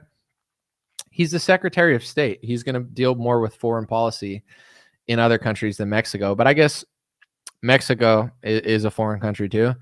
Me llamo Marco Rubio. Me gusta Israel. Take more of our dinero, Israel. That's what he's going to do. It has nothing to do with Mexico. Like DHS is going to deal more with Mexico. The border guy is going to deal with Mexico. Trump will directly deal with Mexico. Marco Rubio might talk to him a few times, obviously, but I don't think they looked at Marco Rubio and they're like, oh, we need a Spanish guy for Mexico. I think they said, we need a Zionist who's going to be loyal to the country that totally doesn't control America. So let's put in everybody who is loyal to that country. That's the earmark for the Republican Party. It's not how loyal are you to America. If loyalty to America were the earmark, you'd have Rand Paul as the speaker, as the head of the Senate majority, and you'd have Thomas Massie as the head of the House. That's what would happen if loyalty to America mattered. Loyalty to America doesn't matter. Literally, it's way below loyalty to the country that you can't talk about. That's just the reality of the situation. I'm not trying to be mean or rude. I know people will misconceive it as hate speech. It's the truth. It's literally true. Don't care. Stay Positive One said, don't you think the new border czar is a little too dictator-like? I'm for secure borders, but mass deportation for non-criminals is sort of immoral. Here's the thing. Listen, I have love for all people, right? Not everybody. Some people I don't like that much, but you get what I'm saying. Like I'm very like, I don't discriminate. I like people from every country. If you're in this country illegally, you are technically a criminal. Like you didn't do anything bad, but it's like the border's been open for too long. Like, if there were only like 1,000 illegal immigrants and they were all just working and stuff, then yeah, for sure. But it's like you can't come to this country illegally. Like I can't just go to a country illegally. Like if they say they deported me, say I went to a country without say I wanted to go to Singapore, but I didn't want to follow the rules and I just broke into Singapore because it's rich and cool and I thought I could make money. If Singapore turned and said, you have to go back to America or you have to go back where you're from, that's fine. It's not even that bad. People are like, they're from there. It's not like they were even born here. You get what I'm saying? So it's like, why is America open season, but no other country is? I have a lot of sympathy and empathy for people, but the problem is out of control. And if you came into the country illegally, that is a crime, and when I go to other countries, I respect their rules. I'm not going to go to Saudi Arabia and blaspheme their rules, or else I just won't go. I'm not going to go to Singapore and start spitting gum on the streets. They'll throw me in prison. I'm not going to go to, Dubai and steal stuff because then they'll probably chop my arms off. So you understand what I'm saying? It's like, why is America, nobody follows the rules and it's okay? Like we need people to respect us. And the only way you can get respect is to just have real rules. Like, that actually matters. So someone said people are just too lazy to go through the process. I wouldn't say it's lazy. It's just if you can do it without spending tens of thousands, it's expensive. It's not just harder, it's expensive and it's cheaper to do it the other way. All right, my JC guy, I'm gonna actually block you now after fake being blocked. I'm gonna block you because you literally just are spamming the same thing. If you, and this is a rule too, I'm sorry about that, buddy. I think I'm put you in timeout. If you come here and you say I'm a sellout, I don't even care, bro. But if you spam it 50 times, now you're not even saying anything. And if you're gonna lie about me doing something I didn't even do at first, now you're just lying. So if you really think these things, I'm not like, say why, who did I sell out to? Like, explain yourself, because I like to go back and forth with people who don't like me. Honestly, it's like I don't mind it, but it's like you're just spamming the same thing 50 times. You're not explaining yourself. You're not adding anything to the conversation. If you don't agree with what I'm saying, say something that makes sense, and then we could have a conversation about it. That's the rule. Did I watch Candace's thing with the ex-CIA agent? I haven't, but everybody's talking about it, so I probably should. Maybe I will today, but I don't know. I've been pretty busy. Let's see. Republicans are out of control. They forced the COVID agenda. Someone said, why should I side with them against immigrants? I don't care what you do. I'm not asking for you to side with anybody, like side with whoever you want. But if you want to conflate between immigrant and illegal immigrant, that's on you. I'm not going to bother you, but like, let's not be like liberals with this. Let's be real. Like, someone who comes over illegally, like most people are immigrants in America or from a family of immigrants. Illegal immigration is different. If you have no border and you have no control of who comes in and out of your country, nothing makes sense anymore. It's not, you're not a nation. You're conquered. It's over. Game over. So it's like, let's not just call all immigrants illegal. Let's not call illegal immigrants and try to make the same conflations the left does.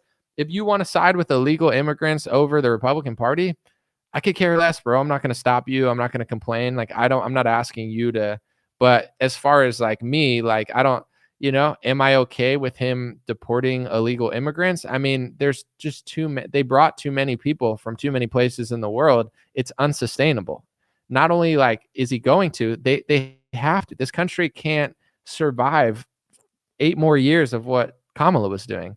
And they make it harder for everyone else. Like, if you want to be honest too, when you bring in 15 million illegals and you're sloppy with it, do you know who gets affected just as much as just everyone? Like, white people or whatever they want to like demonize for today.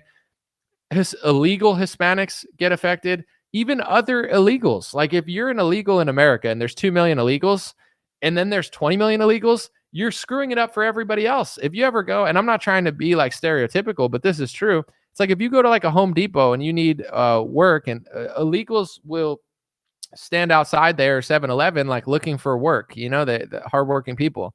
There used to be like 3, 4, 5, 6, 7. Now there's like 50, 60, 70. So it's like, even other illegals are negatively affected by tens of millions of illegals. So it's like, it affects citizens. It affects every ethnic group. It affects our economy. It affects other illegals who have been here for years, and now they're just being thrown to the side, and their competition has not only increased, but the old illegals would come here and just work.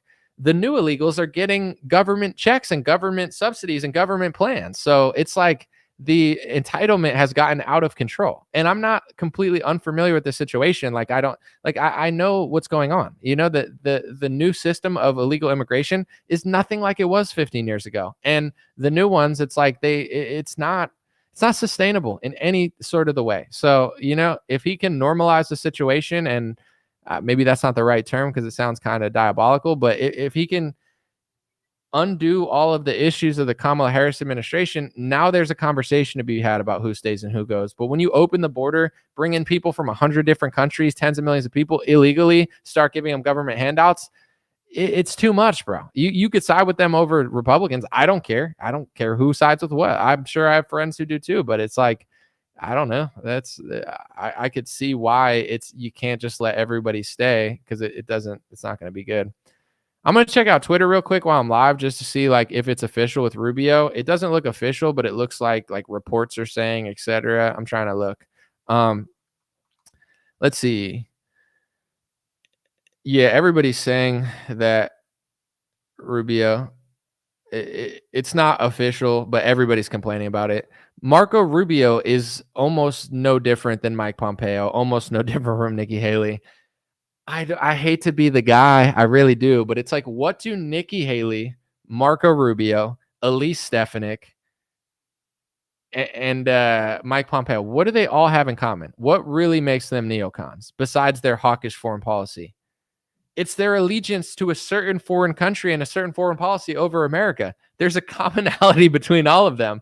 And if you say it, you might get banned from 18 countries. So it's just like, I don't understand how people can't understand that yet. But like it's hard.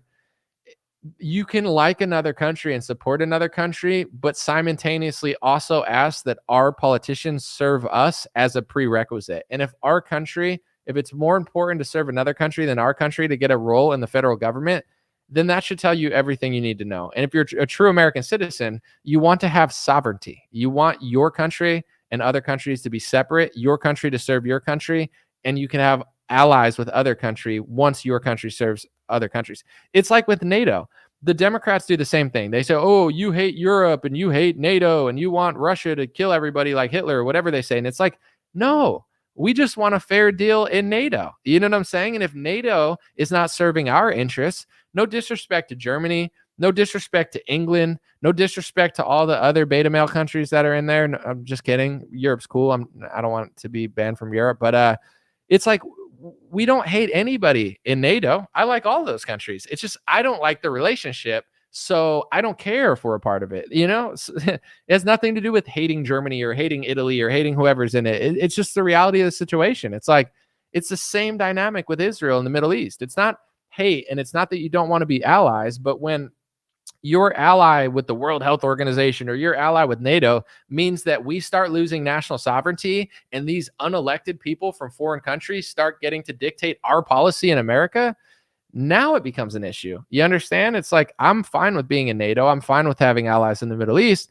But if the situation is not a fair negotiation and our country's basically being held for ransom, I'll give you one example that's not so offensive or hateful, hate speechful, and it's not really hateful, but I got banned in certain cases and I got censored, and I'm an American citizen, right? I'm not going to say how much money because I can't even really remember all the times I got censored and demonetized. They turned it off, they turned it on, they took this video down. But I think it was YouTube and Facebook. They told me that I'm not allowed to question the World Health Organization. These are supposed to be American companies, right? In America. They're basically, and it didn't even make sense because at the time, I did such flawless, clean reporting that the CDC didn't even agree with the World Health Organization. So now I'm being told, even though you shouldn't have to trust them either, I'm being told by an American company that I'm going to lose part of my income and I'm going to lose opportunities and I'm going to lose probably at the time tens of thousands of dollars because I agree with the CDC more than the World Health Organization. And I'm not saying I agree with the CDC, but they were on my side on this topic, and the World Health Organization said something crazier. And I'm losing money in America now because our social media apparatus and our citizens are more loyal to some weird communist foreign jump off called the World Health Organization and the United Nations than they are to us.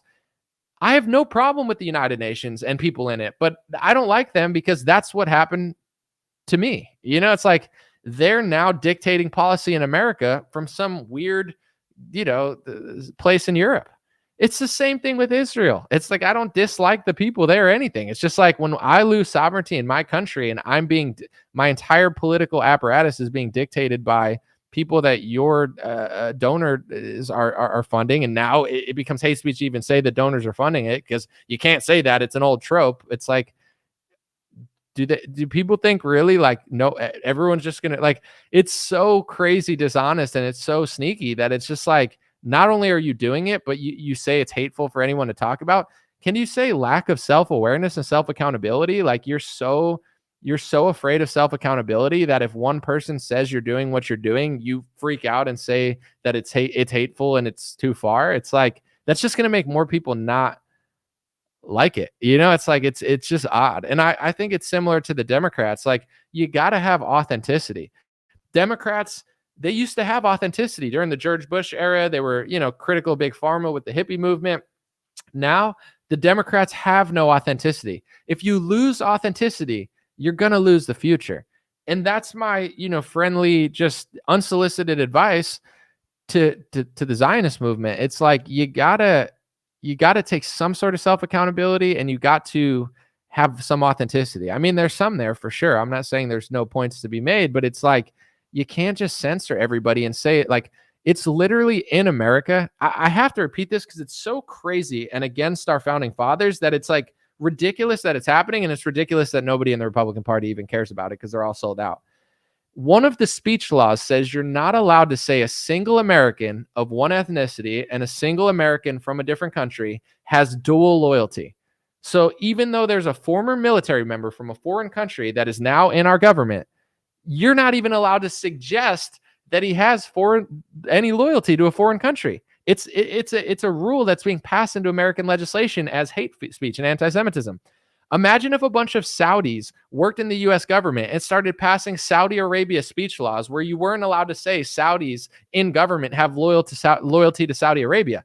Why would a Saudi in government push Saudi Arabian speech laws if they didn't have loyalty to Saudi Arabia? They're in America passing speech laws for the country that they're from. It's not only maybe they have loyalty, they would definitely have loyalty. Now do the same thing for the people in our government. There's people with dual passports passing speech laws in America to say that it's hate speech, to say that they have loyalty to another country. So not only do they have more loyalty, but they're trying to stop you from saying it. It's the ultimate hubris. It's the ultimate hubris. It's like, yeah, we're doing this. Yeah, it's true. But we're going to also say it's hate speech. And because we have so much power and control in government, we're going to pass speech laws that say that it's hate speech to say that we have power and control in government. And somehow evangelicals are going to be so brainwashed by Fox News and Charlie Kirk that they're not even going to notice that we're doing it, or they're going to be drooling over the fact that it's happening and supporting it because they think that Jesus wants them to do that. It's like, it's the craziest thing. Kash Patel, I don't know much about him, but I'm sure he'll be better than anybody else there. So if Trump picked him for CIA, I would consider that a massive W. The Baracho guy said, you're talking about the left. I'm not going to repeat myself, rewind what I said. No, I'm talking about the Republican Party. Everything I said, yeah, the left sucks. I voted all Republican. But what I just said, that's happening in the Republican Party. You have to figure this stuff out. If you just scream the left, I couldn't have possibly been more clear about what I'm talking about. So maybe you have a low IQ or something, or you're like too brainwashed that you're not going to understand it today. Take some time off, drink some water, come back to this in a week, re-listen again, and everything I said is true about the right, not the left. So you got it, my guy.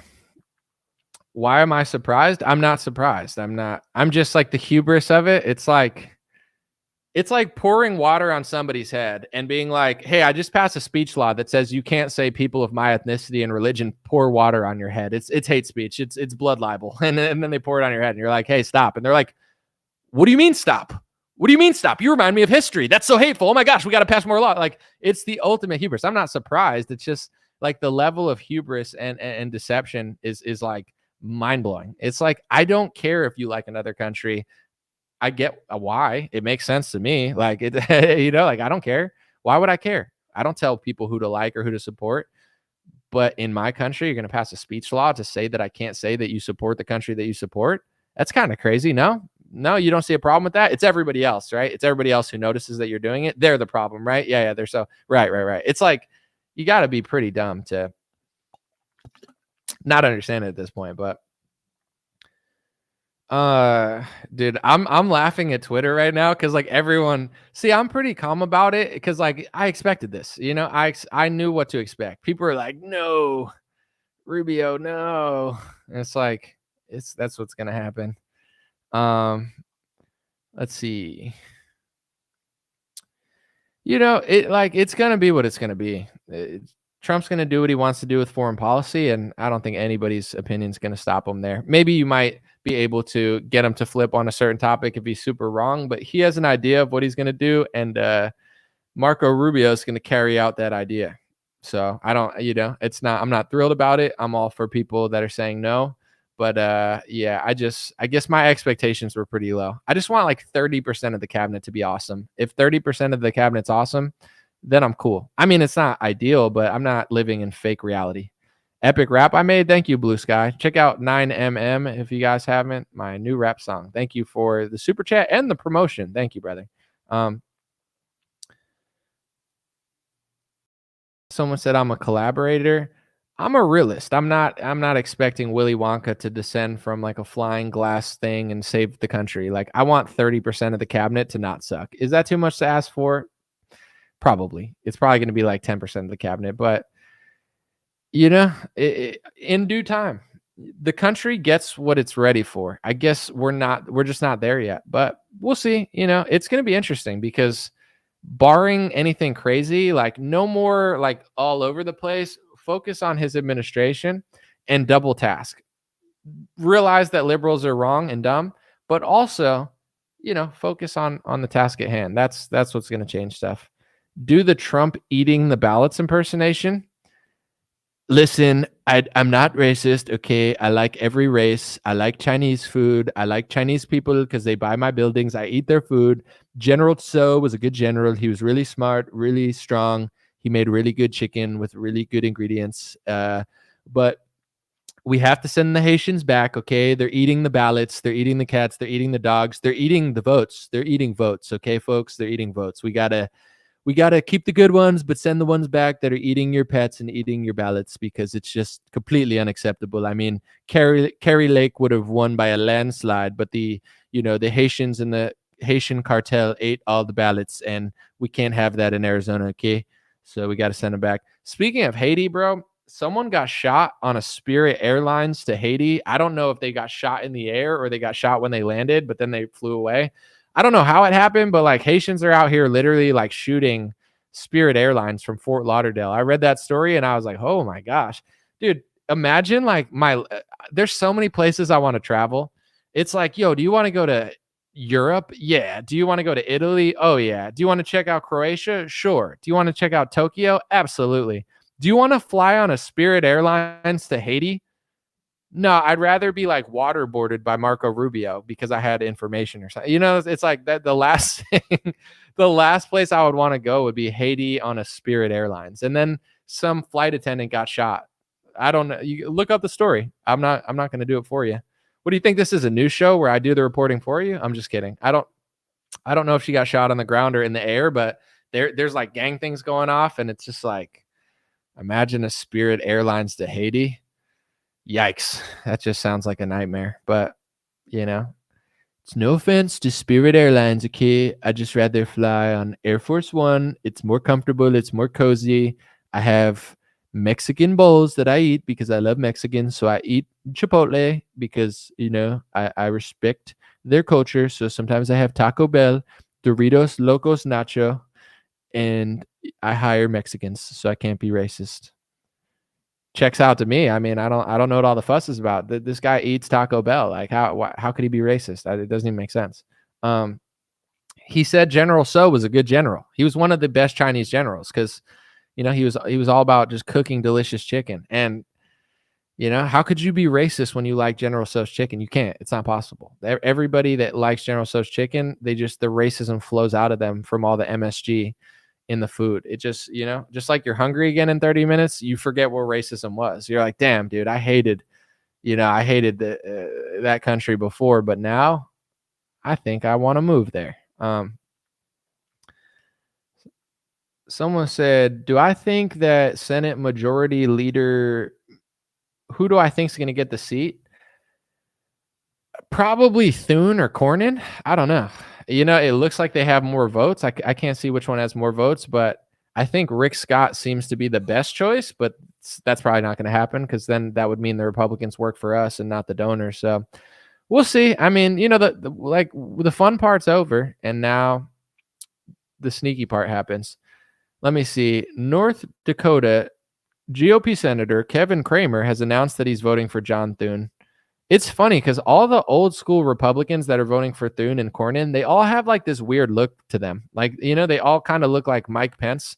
If you put Mike Pence in like a human factory, they just like pop out different versions of Mike Pence. They all just look like Mike Pence's. They're just like, I'm a principled conservative. I don't agree with Trump. It's like, where did you come from? Who voted for? Where did you come from? Where did you go? Where did you come from? GOP senator. I don't know where they came from, but it's just, I'm like, who are these people? Who votes for them? I don't understand. Let's see. Some guy named Kyle said he's a Liberty-based guy. Kyle Matovic, he said, Mike Waltz being in Trump's choice is sadly confirming my long-held belief that a second Trump administration was going to be more of the same. A lot of people are not pumped about it, but we'll see. I'm pretty convinced that Mike Pence is actually AI. I don't think he's AI. I just think he's super Christian. You know, if you're Christian enough, you just act like a robot, you know? You walk in and you're like, hello, fellow human. I'm going to eat lunch with my wife, and I would never leave her alone because the Jezebels and the prostitutes are around the corner. And I do not want an unsuspicious, horny, unchristian man to eat with my wife. And it's like, no, that's smart. That makes sense. I'm not making fun of him. I think that's a good decision. But, you know, he just kind of talks like that. Like he just, you know, you get close enough to the Lord, you just start acting like artificial intelligence, you know? But I don't know if that's true. I just made that up. I just thought it was funny. Someone said Anomaly's correct. The whole Israel privilege is wrong in America, and many Christians have been manipulated and deceived. I'm all for America. Like, I don't care what religion you are, what ethnicity you are, but it's funny. They always say, we're protecting religious freedom. You're not. You're passing lopsided religion and ethnic speech laws, and you're prioritizing a foreign country over America. You don't need, like, every bad person that people are going to complain about, there's a commonality between them. There's one thing that they all do, because it's not support America. You know, if they supported America and they were good for America, everyone would be happy, but everyone's upset. There's a commonality between every bad person Trump's going to pick. And it just so happens to be the same commonality between his biggest donor, who gave him $100 million for a foreign country. It's not rocket science. It's not hate speech. It's literally the truth. That's all it is. I don't know any other way to put it. Like, that's the truth. That's how things work. It's never going to change until people realize it's happening. But, you know, I think some people have been brainwashed to not only not notice it, but to like it. You know, it's like they want it. They want that. They're like, yeah, it's awesome to have the commonality in the American Republican Party not being good for our country, but being good for another country. Like, how is that good? Shouldn't the prerequisite be good for us, and then we could talk about other countries? No, we're not first. And I'm like, I know you're not supposed to say this, but that's the MAGA movement and the Trump movement and the GOP. It is Israel first. And that's most people's issue with it, is not that Israel's there. It's that they're first. Being first above America, their interest before ours, it's not good for our country, you know? And if they were second or third or fourth, it's like, now there's a discussion of what people want. But if they're first, unequivocally, that just means that we're not first. And that's why 90% of Trump's staff that's going to suck, everyone's going to be mad at them, because they don't care about our country. They don't do common sense things. Like, I want to get to the pandemic, because I know that this was a little tricky and it's harder than like other stuff, but like, there's a reason that I never lied to people about the vaccine. It's because I'm not like taking any money from anyone. I'm not confused. I did the research and I was like, you can make your own decision, but here's what they won't tell you about the pharmaceutical industry. Like, there's a reason Thomas Massie was right about everything during the pandemic. It's not like Thomas Massie's a genius and everybody else is stupid. I mean, there are some idiots in Congress. He's not sold out. When you're not constrained by finances and social circles, and you prioritize America over foreign countries and donors, it's a lot easier to tell the truth because it's obvious. In some cases, it's a little more difficult with COVID, but my reporting is because I just followed the truth. I wasn't brainwashed by Big Pharma. I wasn't so compromised by Trump that I had to agree with him and try to do mental gymnastics to say why what he did was right. I just told people the truth. I just reported reality, and I made my decision off of logic and reason, not off of fear and not off of hypotheticals that didn't exist. Like, it's, you know, as much as I like to pat myself on the back, I'm not reinventing the wheel. I'm just not a sellout. I know for a fact, I hate to be repetitive, I know for a fact that there's so many Republican influencers that know everything that I'm talking about. They can't say it. There's financial constraints. There's social restraints. Their career is ruined. They're going to get Candace Owens, and her career is not ruined. It's just like, now she just makes a lot of money with her podcast, but like, it's going to be hard for her to get positions in government and stuff, you know, and I don't think she cares. And one day that could change, but it's like, she's banned from Australia. You know, it's like, there's real consequences to talking about this stuff, especially going that far. Someone said, Wilbur McBride said, Anomaly worshiping Massie is scary. I don't worship him. He's the best congressman. I'm just saying he told the truth about Congress. Everyone shut down and printed money. And Thomas Massie said this is going to be the biggest mistake in history. Not only are we shutting down Congress, but they're hiding their votes. So you don't even know who's voting for the biggest spending bill in history. At the time, the biggest spending bill in U.S. history, they were trying to vote in a hidden vote, which is completely unconstitutional. Thomas Massie said that. He said that the money that Trump was sending out was the cheese in the trap and it was going to cause inflation. I'm not worshiping him. I'm just saying there's a reason that he told the truth when every other person in Congress was sitting there saying nothing, because he's the least sold out. I'm not saying he's perfect, but it's what I'm trying to explain to people is it's not this spontaneous coincidence that some people are super geniuses and everyone else got tricked. They're not tricked. They're compromised. Like there's a reason that Trump's picking these people. It's not, he didn't get tricked. He didn't get fooled. He has to play a certain game. I'm not even blaming him. Like, he's lucky to even be there after everything that happened this year. So I'm not asking him to reinvent the wheel, but I'm asking for his supporters to figure out the game that's being played, because Trump is going to have to pick most of these people in his cabinet because he took so much money. When Trump ran the first time and said, I'm not taking big donors' money, he intended on not having to fulfill certain promises. That's the big thing. If you find the old tweet, I should probably bring it up. I'll read it word for word, because Trump, this is so funny and so full circle. Marco Rubio Adelson tweet. This just shows you how much things have changed. All right. This is the Trump tweet to Marco Rubio. Let me see. He called him a puppet. Let me see. I got it right here. Sorry, I wish I could show you, but unfortunately I can't. You could look it up yourself. This is Trump, right, in 2015. I'm not saying this to badmouth him. I just want people to understand how politics work. If you understand this, you're going to be 6 years ahead of everyone else, okay? Trump tweeted October 13th, 2015. He said, Sheldon Adelson, rest in peace. I want to say rest in peace. The guy is deceased, so I'm not trying to badmouth his name. I've heard great things about him, sure. Donald Trump said, Sheldon Adelson is looking to give big dollars to Rubio because he feels he can mold him into his perfect little puppet. I agree. So Trump was telling you two things. Marco Rubio's a puppet, and Sheldon Adelson at the time was giving him a bunch of money to turn Rubio into a puppet. What is Sheldon Adelson and Miriam Adelson? What do they pay for? What is the puppet for? Israel. Okay? That's what it's for. I just solved the mystery for you. Fast forward. Rest in peace, Sheldon Adelson. He's deceased. But his wife, with the money, Miriam Adelson, gave Trump $100 million for this election. So the donor that Trump was talking about, that he said was going to make Rubio a puppet, and Trump said, I don't need their money, they can't buy me, they have now officially bought him. So he's going to put Marco Rubio there because he took $100 million from the same donor he used to talk about. It's not rocket science. I'm not anti-Semitic. I'm not hateful. That is the truth. That is the truth. If people want to say stuff about me, write 1,000 articles, it is what it is. I'd rather them not, but that's the truth. You could call it anti-Semitic. You could call it hate speech. You could lie and say I hate people that I don't. That's the truth. Trump knew that family was paying Rubio to be a puppet. Now, Trump is the puppet, so he's going to put in the other puppet in the administration. You think Trump would put Marco Rubio in that position if he didn't take $100 million? Probably not. He wouldn't have to, but now he has to. And I wanted him to win because he's a better option than Kamala, but this is the reality of the situation. This is the truth. This is how politics really works. Welcome to the real world. They're not doing it for Jesus. They're doing it because they got paid.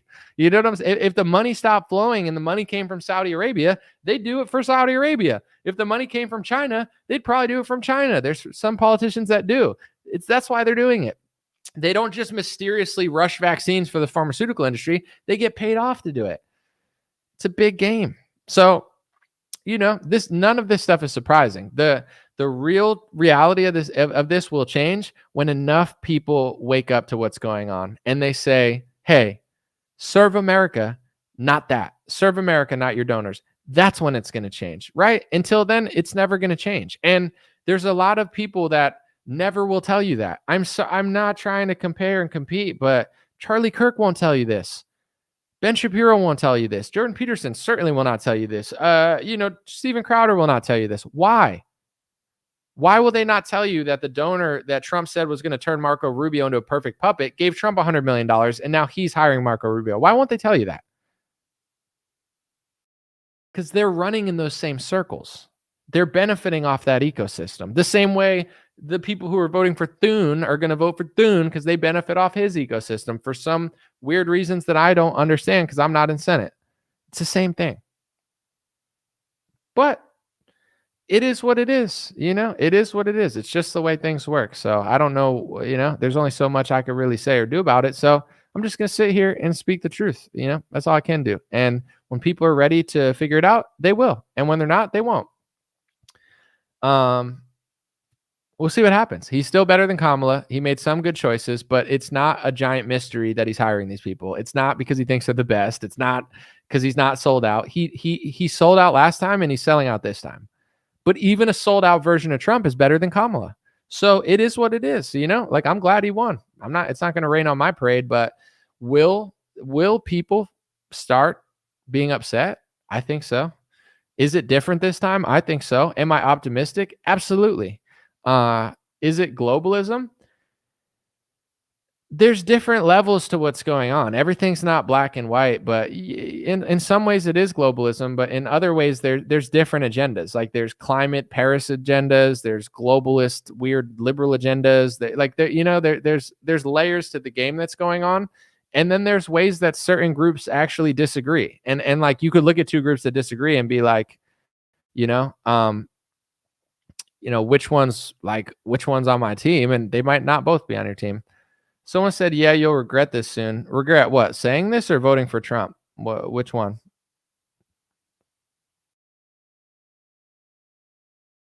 Whether I voted or not, he was still going to win anyway, but I don't think I'm going to regret it. Someone said clueless Gen Z. What do you think I'm going to regret? Kant 71. What's so regretful that I said? I mean, I'm also not Gen Z, but I'm fine with you misgendering me on no, I'm just kidding. I'm fine with you mislabeling my age bracket because I call people boomers all the time that aren't boomers. So this is my karma. You calling me Gen Z when I'm not Gen Z. I can't complain though. I do it all the time. Oh, you think I'm going to regret voting for Trump? I don't think so. I don't think I will. I mean, he's better for the border. I think he's better for the nation. I think he's just better in so many ways. But the thing is, here's the better part about Trump. With Trump, he's doing this. He's very straightforward, right? He'll tell you, even if you disagree, most of the time he will tell you this, right? He's not hiding his support. He's not hiding what he's doing. It'll be a little sneaky, but Kamala, dude, she's a disaster. You could sit and say, oh, this is the false opposition right media. They'll say, oh, Kamala's pro-Palestine. How is she pro-Palestine? Tens of thousands of people have been murdered in Palestine. Palestinians are getting killed more under Biden and Harris than they did under Trump. A lot of people are hoping that even though Trump is sold out, that he'll do a better job, which I believe he probably will, because even though, he's going to have to give Israel stuff. Obviously, he's like, they're buying out the Republican Party, and then they call everyone anti-Semitic who says they are. So he's going to have to do something for them, but maybe he could strike a deal. How is it better to have Kamala there? More people are dying, more wars are starting, more money's flowing, and then she sits and acts like it's not happening. So you can't even call it out because nobody even knows that she's doing it, because like Republicans think she's a Palestinian and Chuck Schumer's a Palestinian when he's writing a book on anti-Semitism, just like the right-wingers. And she's acting like she's some innocent little victim while a bunch of kids are getting killed. It's like Kamala is objectively worse in almost every direction. So at least with Trump, you know who he is. You know who he's working with. You know who he's hiring. The Democrats are too passive aggressive for me, because it's like, oh, we're little liberals. And it's like, what are you talking about? You started a war in Ukraine and got tens or hundreds of thousands of Europeans killed.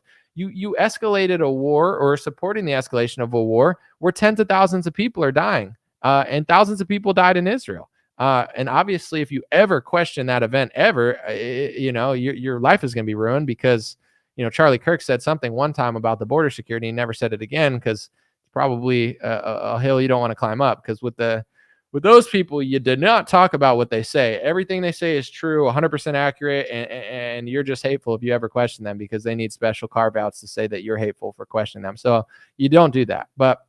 And I'm not saying it didn't happen. I think it did. I'm just saying you can't like look at any aspect of it at all, or else they're going to ruin your life forever. But with that being said, it's like tens of thousands of people have been killed. Thousands of people got killed on their side, like during Kamala's administration, right? So it's like, oh, she's not better than Trump there. She's just faker. Trump, you know who he is. You can see what he's doing. You can call it out. With Kamala, there's no PR, there's no customer service. You can't say anything because no one even knows that it's like happening. Like and they don't care. They can't even do a podcast, let alone an interview. So who's going to be able to push back against it and call it out? I don't think I'm going to regret Trump. Like, my vote doesn't matter, dude. I live in California. Like, it didn't change one single electorate. And locally, Republicans are better, and I don't regret it at all. So I'm not going to regret my vote. I'm happy that he won. I think he's better. But to me, it's a multi-layered game. It's like, now we got to reform our party. You know, we got the hard part. Now's the other hard part, which is making our party better. Someone said Americans didn't start the war in Ukraine. Your bias for Trump is affecting your truth.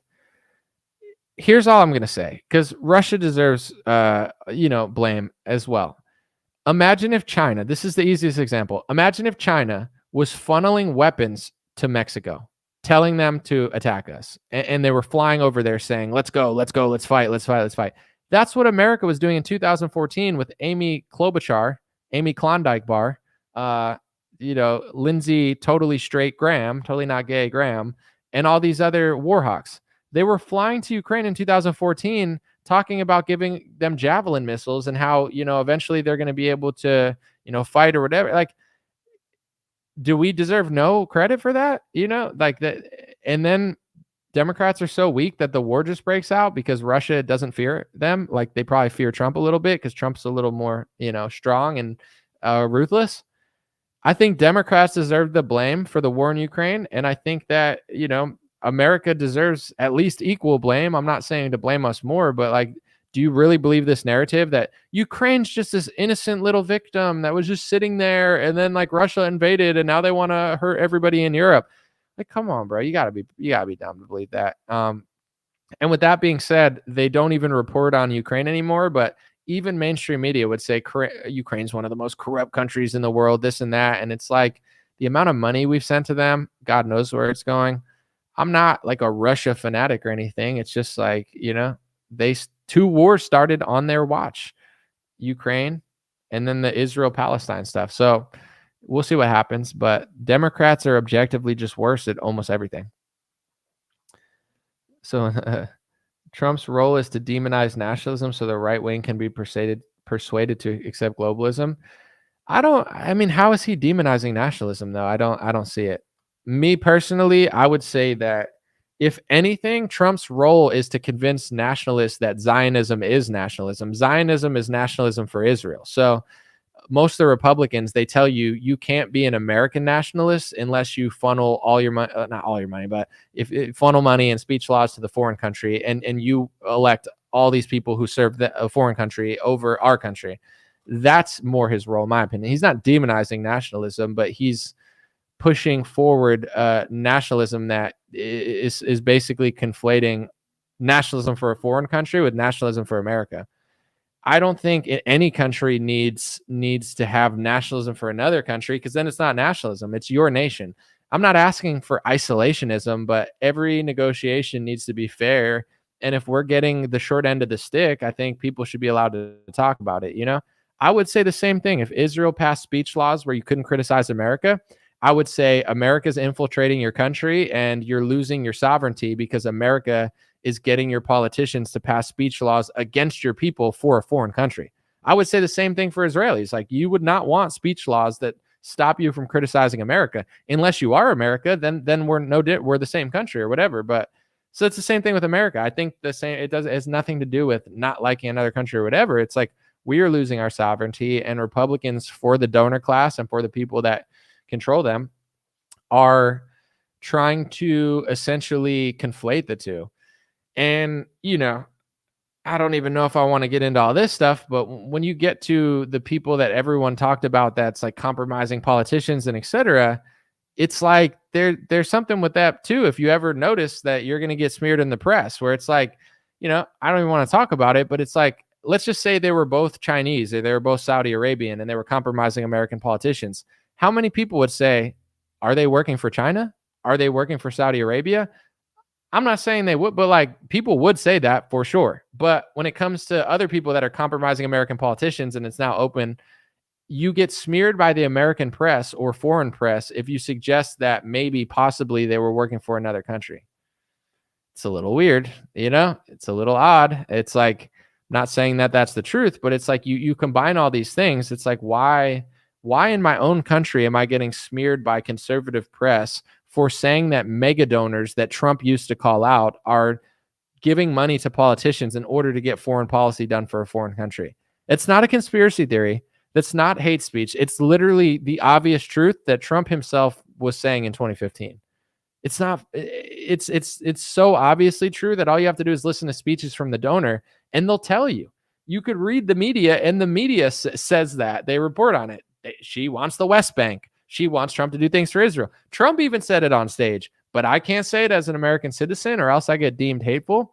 I don't care if people have opinions, but what they're calling me hateful for is also being passed into legislation in Florida and Republican states in the country as a speech law that is the same identical speech law that's being passed all around the world. That's the part that's too far for me. You can have an opinion, but if you're calling me racist while they're passing racist speech laws that say if you talk about race in any objectively true way that you're a racist, and now this has crossed the line of free, like, now it's going too far. It's already too far, but that's like even further. It's like they're not doing that because they can't get away with that in America because everyone would be against it. But somehow they successfully socially engineered enough Republicans to not even notice that they're doing it. And I know how they're doing it. They control most new age opposition media to the point where, like, where would you hear this stuff? On Crowder, on Daily Wire, on Charlie Kirk.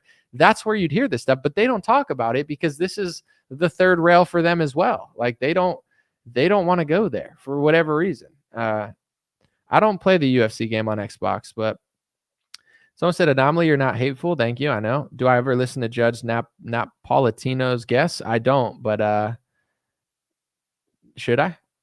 Someone said, you're against Kamala, but you think Trump won't sell you out.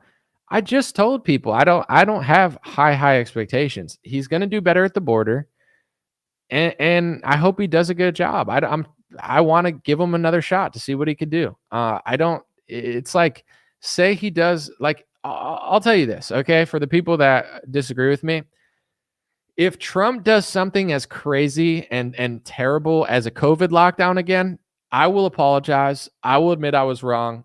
I'll probably never vote again. If he does a decent job, but also sells some stuff out, but does a good job with our economy, does a good job with foreign policy, ends both wars to some extent, hires people at the FDA and the HHS who do something good, then I'll be happy. But like, I'm not expecting that much from Trump. I guess I will be happily surprised if he does a lot of good stuff. But to me, I will apologize and say I'm 100% wrong if he does something as egregious as COVID. If he could not do something as bad as COVID and, fix the border and do a decent job there and do a better job for our country, then I'm not going to apologize because I don't expect him to do a million good things. I just want him to do like 4 things right. And then that's a win to me. It's not perfect, but it's better than the last. If the only way he could do worse than Kamala is if he does something as bad as COVID. And if he does that, I'll apologize and admit it doesn't matter. It's all fake. He led us into another dark hole like 2020. But if that doesn't happen, then I'm sure I'll be, he'll do a better job. And that's all. I never promised that he was going to like do everything. If he doesn't hire good people at FDA and HHS, I'll immediately feel betrayed. So if that'll make you feel good, not hiring pharmaceutical lobbyists at those positions, I'll be like, okay, that was bad. Let's see.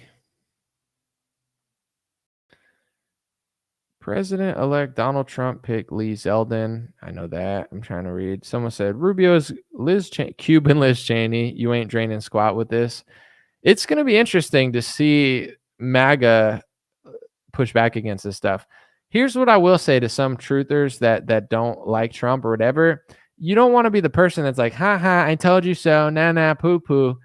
Join the people and call out the nonsense and ride the wave in the right direction and just be happy that people are there. I mean, you could flex a little bit, but it's like some people, it's just like all ego where they're like, oh, apologize now. It's like, what are you accomplishing?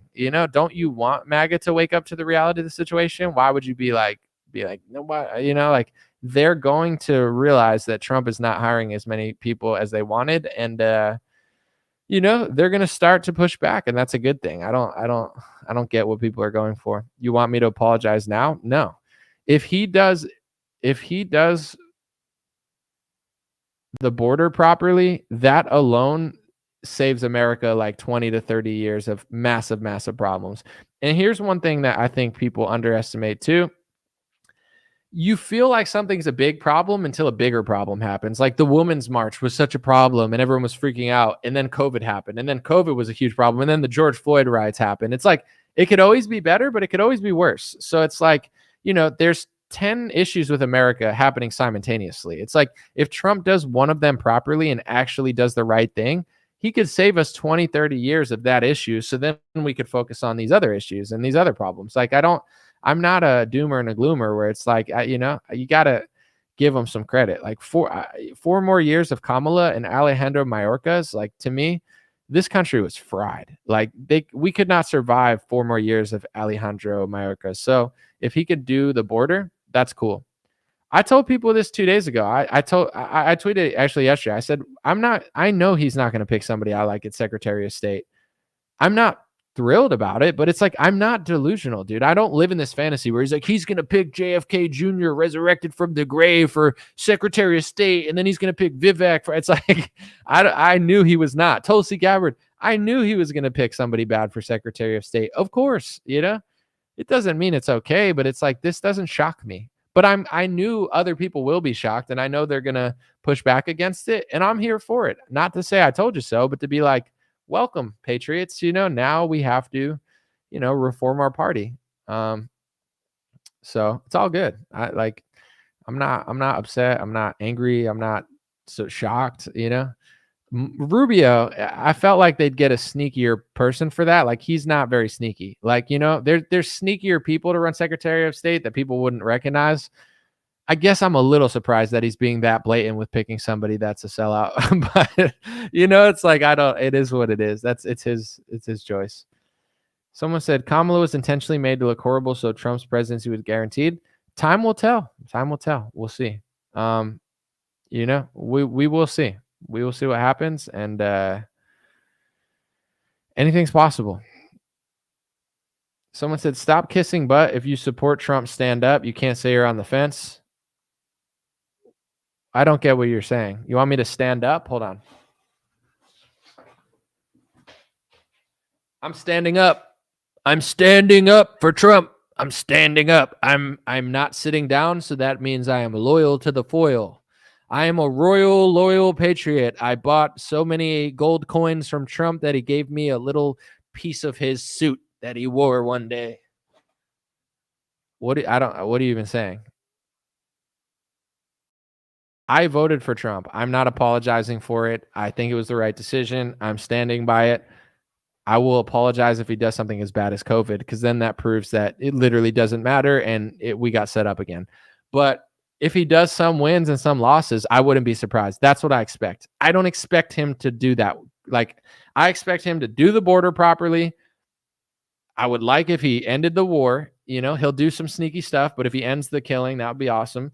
And then not do another COVID, and also, do good economic stuff. Like, I don't think he's going to do things that he's not going to do, but I would love to be happily surprised. Dude, I'll throw, if he does like almost everything right and turns into like Ron Paul except stronger, dude, I'll wear a MAGA hat every day. I don't care. I don't have like a huge ego about it. It's just, I don't expect him to do all these things.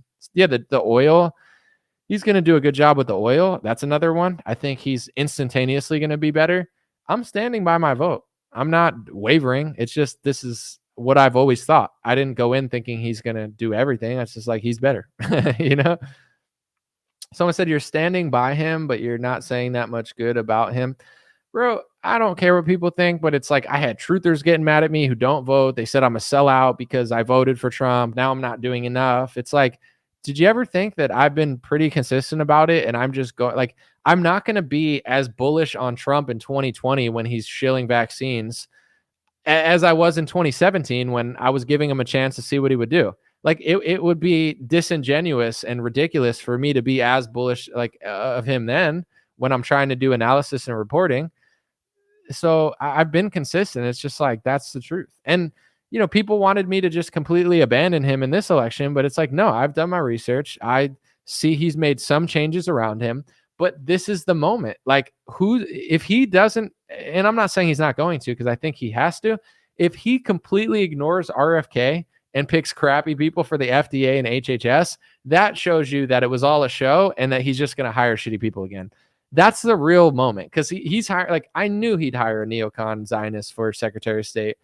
I knew he'd hire a bunch of the most ardent Zionists for positions, because that's who funds Donald Trump. He does what his donors want, like other politicians. But the border, oil, you know, there's things that he's just objectively better than Democrats of. So, you know, prosecutors, judges, like, someone said, trust the mainstream media. We lost without their guidance and direction. I'll be okay without them, but, you know, I wish them well. I saw, was it Mike Wallace, Chris Wallace, Jim Wallace, John Wallace? One of the Wallaces quit CNN today. Maybe he'll go to some other profession. Maybe he could work at Starbucks or something. Maybe he'll find another job. But, you know, we'll see. You never know. Someone said, come on, Trump doesn't get donor money according to Trump 2006. I mean, I don't know about that, but someone said, causing mass inflation with millions from the Middle East and Africa coming to America and Europe to escape. I don't follow that comment. Sorry. I'll read a few more and then I'm gonna take off. Thanks for everybody for hanging out, but I want to keep this one. Like, I'm not doing an 11-hour stream ever again in my life, but it's okay. Doom and gloom girls are going on a sex strike. I know, it's awesome. They're like, we're not having sex. We're gonna, you know, just, what's it called? Abstinence. We're gonna do abstinence. It's like, okay. They're like, are you mad? And everyone's like, no, that's totally fine. It's totally okay. But if they want to pretend like that's such a threat, then it's okay. Thank you, Robert. I appreciate the compliment on the new rap. Thank you. Why did Arizona, Michigan, and Wisconsin elect Democratic senators? I didn't follow every race besides Arizona, but I've already said my piece on that. I don't want to go through it again. I think that Kari Lake's not a good candidate. There was someone that commented too. They said, I voted for Trump, but I vote Democrat the other way for a balance of power.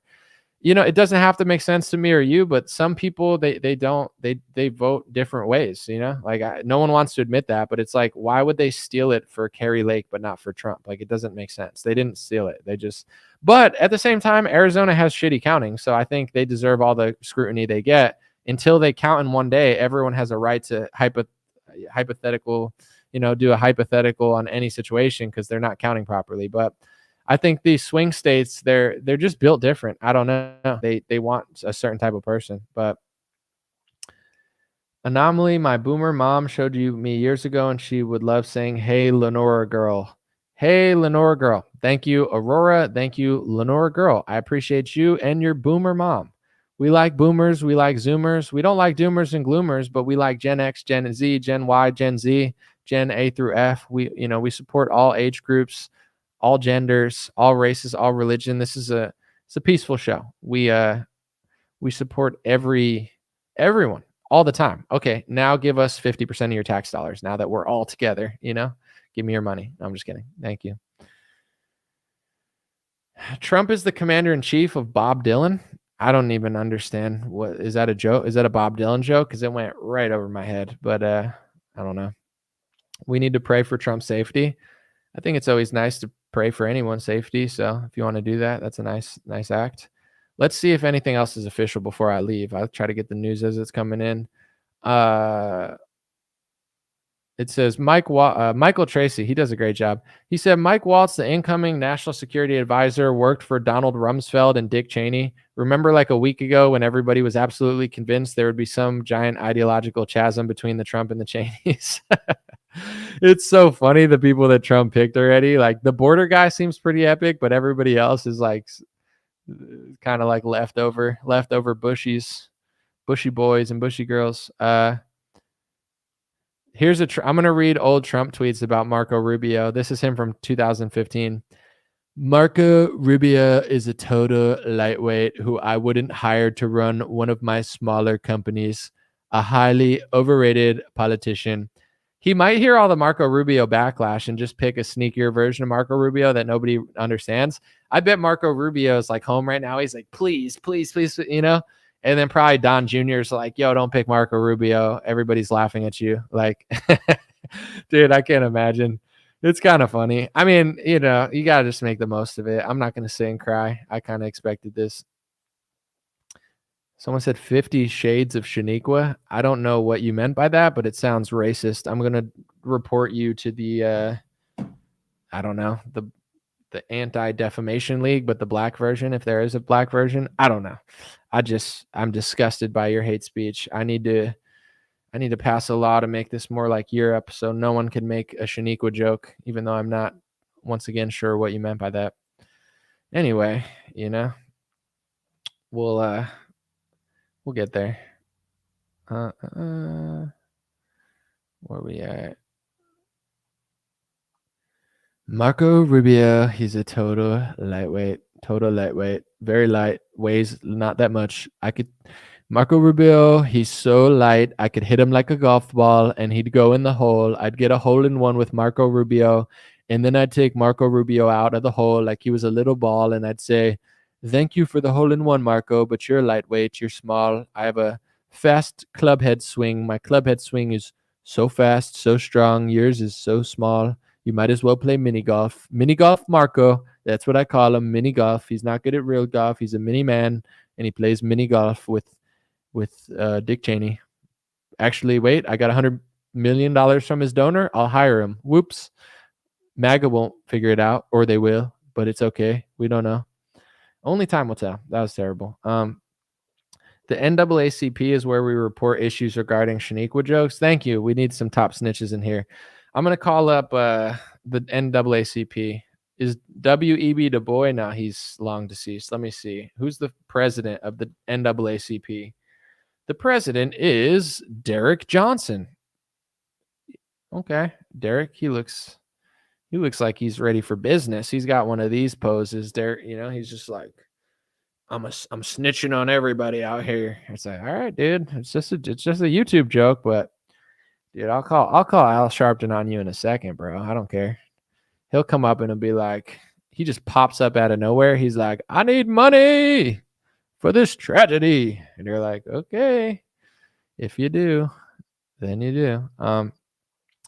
Trump's 2016 is top level comedy. He accused Ted Cruz's dad of being responsible for JFK's killing. Bro, he was cooking in 2016. I wish I liked him more so I could have appreciated it at the time, because a lot of that stuff just went over my head. You know, I didn't like hate him as much as other people, but I was like, you know, I do remember his debate with Hillary where I was watching it and I was like, dude, he's cooking Hillary. Like, I love that. But yeah, dude, that's wild. He was like, your wife, Ted Cruz, I'm not going to say it, but your wife looks like that.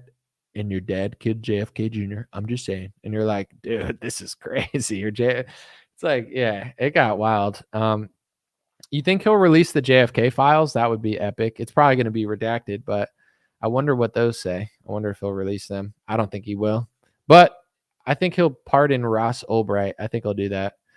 I'm realistic. He acts like he already gave Rubio the job. It's not over. When things come out to the public and people do backlash, Trump is very like sensitive, you know? He doesn't like to be not cool. So if he hires Marco Rubio and the backlash is too severe, I wouldn't be surprised if he changed him. But he's going to change him for like somebody else like Marco Rubio, probably. That's my guess, because he hasn't fully committed to it yet. Let me look again. But, you know, he doesn't like being like unpopular. Let's see. Marco Rubio. Yeah, it's just expected. I mean, that's not official yet, so we'll see. He will fire him at least. Maybe. We'll see. He likes to fire people. It's fun. Hired, fired, you know, you never know. Who did it better, Comey in 2016 or Biden in 2024? Did what better? I don't know. I'm more of a Stephen Colbert guy, you know, when he was dancing with the little vaccines. He's like, la, la, la, get your vaccine. I'm sitting there just eating popcorn. I'm like, oh, man, this is really good programming. Oh, man, the Stephen Colbert, man, this is really, yeah. This is top tier education, entertainment. I'm a Colbert guy. When he said like Orange Man bad, I was like, dude, I never thought of it that way. But yeah, for sure. I listened to Bill Burr's little stand-up routine. Like where was it? I'm trying to think. SNL. I listened to Bill Burr, and then I listened to they did like a joke about Trump to open the show. I thought the joke about Trump was funnier than the Bill Burr thing. Bill Burr, he's their new guy. Like I like Bill Burr. I think he's genuinely funny, but he's the new like Democrat guy where they like put him in there, like, you know, he's in like Judd Apatow films, and they'll be like, that's the line. It's like a Daily Wire. Matt Walsh is the line. Like he's all for America, but he knows what he can and can't say about Israel. So he just kind of toes the line and knows where not to go. So that's why he gets to be there. That's like, you know, Matt Walsh to Daily Wire is like Bill Burr to the Democrats. They're like, he's the conservative liberal who will make fun of both sides. But even he knows, like, you know, they're like, but don't be like, you know, don't make a joke about Jewish people like Dave Chappelle did. That was not cool, where he said like Italians is a mob, black people is a gang, and if it's Jewish, you're just supposed to not notice or something.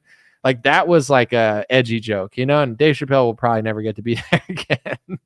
But like with Bill Burr, they know he's going to like play both sides a little. So he's their new, like, go be edgy, you know, but not too edgy, but like, you know, don't do too much, but do too much, but not enough. And he's like, I got it.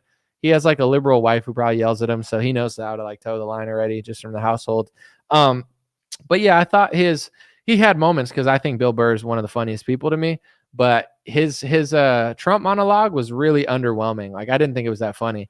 I actually thought their opening thing where they started off, I thought this was funnier than Bill Burr. All the liberals came to the front of the stage, and it starts out being really lame, and I was like, this is gonna suck. But then I actually laughed pretty hard. They all came, like Keenan and all the libtards, and they were like, hey, like Trump is taking rights away from women and blah, blah, blah, blah, blah. Like they started with all the liberal talking points, and then they go, and that's why we're here to say we've always supported him. And like, that was their shtick. They're like, we've always liked Donald Trump. And their whole joke was like, you know, he's a dictator and he has complete power of the country. And now we're going to cave, basically, because like we know that we're screwed. And I thought it was funny. And then like I think Dana Carvey came out as Elon Musk, and he was like, yay, I'm going to build rockets. And like I genuinely laughed hysterically. Like I thought that was actually funny. So kudos to the losers at SNL, because that made me laugh harder than Bill Burr's stand up. It starts off really cringe if you see it, and you're going to be like, yo, this is the worst thing I've ever seen. But once they get into their little joke, I thought it was. People were mad that I said it was funny. They're like, it's not funny. I was like, I don't know. I kind of laughed. I thought he did a really good Elon Musk impression. He was like, yay, hey, Trump's in the White House. We're going to build rockets. And I was like, I started laughing really hard. I was like, shit, that's actually really good. And he was doing the Elon jump. And then they were like, we always supported Trump. They're like, we love him. Yeah, I voted for him 15 times in Pennsylvania. Like, it was a good little shtick. I thought that was well done. If only they weren't so lame 99% of the time. Burr has a black wife he cucked out to woke Hollywood, someone said. Yeah, he's yeah, I mean, you know, God bless him and his wife, but he definitely can be a little like, you know, but I think he's funny, but I do think like, I don't think his wife likes Trump, and I think she's more liberal, so he has to play this like role of like, man, what's up with white women? You know, it's like, good one, dude. I never heard that one before. But, you know, I like Bill Burr. I think he's funny. It's just, you know, he's just anytime the Democrats like you, that's a red flag, where they're like, you go be the SNL guy. That means that that means that he fell off a little bit. But I still think Bill Burr's stand-up is really funny. I think everything he says is pretty much funny for the most part, and I wish him well. I thought his last stand-up on Netflix was pretty good as well. That was funny. So someone said, I almost flipped Trump off at the USC right to his face, but he reached out and broke my middle finger, and I ran off crying. I'll take things that never happened for 500, Alex. That sounds like a complete lie, but it's okay.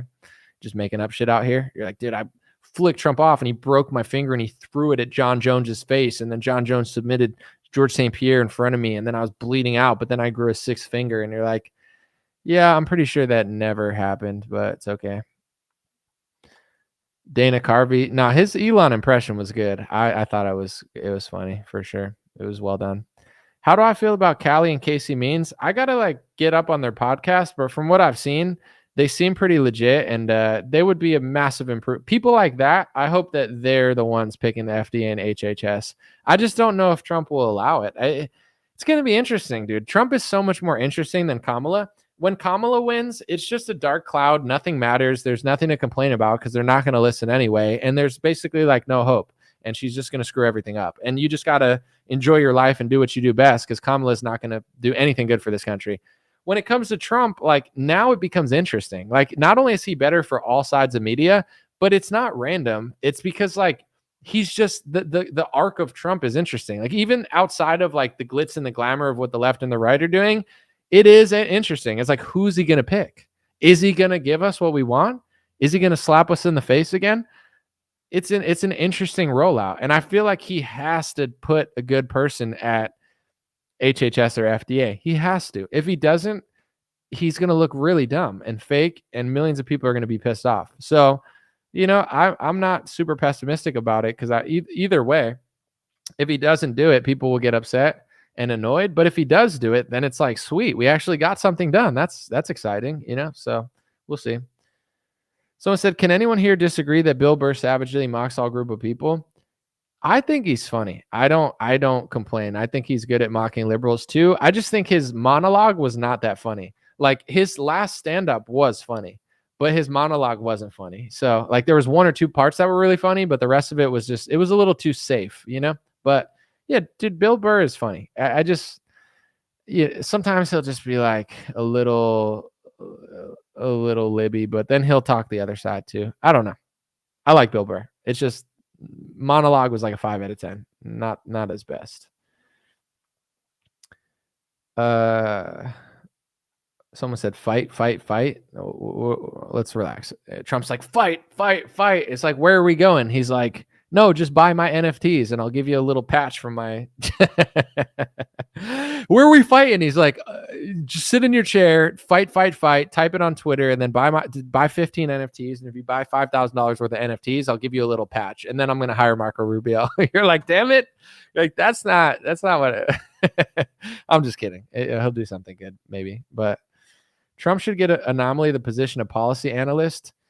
They don't want my opinion, but I can publicly just say what I want. I don't want a position, but I don't think they want to know what's really going on. You know, it's not favorable. So I'll take what I could get. I don't need a position in this government, nor do I want one. Someone said, hey, boys. It's just weird to say that. Hey, boys, I love Trump and Biden stepped up. You're like, hey, fellow boys. You're like, what? You all right, bro? Anyway, let's get to another comment. Someone said, Trump better look in the camera and admit COVID shots are deadly. He's not going to do that. The best we could ask for is him to just hire better people to run those administrations. Him saying this or that, talk is talk, action is action. I'd rather him never say anything about it and hire good people for FDA and HHS than him apologize and hire lobbyists to run it again. I know that's not going to happen, those two options, but it's like, talk is cheap. Yeah, it would be nice if he told the truth about it, but at the same time, like, let's focus on now. Someone said, damn anomaly, WTF. I don't know. Anytime someone says boys with BOI, I don't know. It just reads weird, you know? You're saying protect your dad, Hunter. You're starting some Hunter Biden plot that I'm just not sure of. Are you trying to butter up the Hunter Biden because you want some of his stash or something? You're trying to go on a two-week party binge to Asia with Hunter Biden or something? I don't get what you're trying to do with the comments. You're like, dude, the boys were just hanging out, me, Hunter Biden. It's like, bro, if you want the Biden secret stash, just say so. I mean, it's not smart to say so, but you get what I'm saying. I'm just playing. I'm just trying to make a joke out of it. Remember arresting the Clintons? Yeah, that was a fun 5 seconds of people pretending like that was going to happen. What do I think of Trump on JRE answering Big Pharma? I mean, what he said was okay, but it's like time will tell all. Like, who's he going to hire? And now he won. I'm glad he won. The talk is cheap. What he said on the podcast was whatever to me. It's just like, are you going to do it? Dirt Sapient, that's an interesting name. He said, dude, I've been rocking as a subscriber since you're rocking much smaller audience. I'm happy that you've grown your audience so much. Keep up the hard work, man. Thank you so much, Dirt Sapient. I appreciate you. Anomaly, if you need a moderator, I'm willing to help. I don't need a moderator because it's like, just don't spam the same comment 50 times and I won't block you. I'll just ignore you if I don't feel like talking about what you're talking about. If you spam the same comment 20 times, I'm probably going to block you. Or if you say something like really weird, then I'll block you. But like, you can disagree with me on the show. Just make sense. Like if you say I'm sold out, I'm not. But what do you disagree with? Because if you actually say like what part of what I'm saying you don't like, then I actually enjoy doing it. I know it's annoying for some people or it could be boring, but I like to intellectually stimulate myself. And that sounded a little weird, but you get what I'm saying. It's like if you challenge yourself, that's how. If I just talk to myself and I never allow someone to challenge me, then I probably don't know what I'm talking about. So sometimes I like to have debates like in person, but when someone says like, I don't like what you're saying, awesome. I live for it. Like explain your side of it. And then we can have like a little back and forth. It's exciting for me.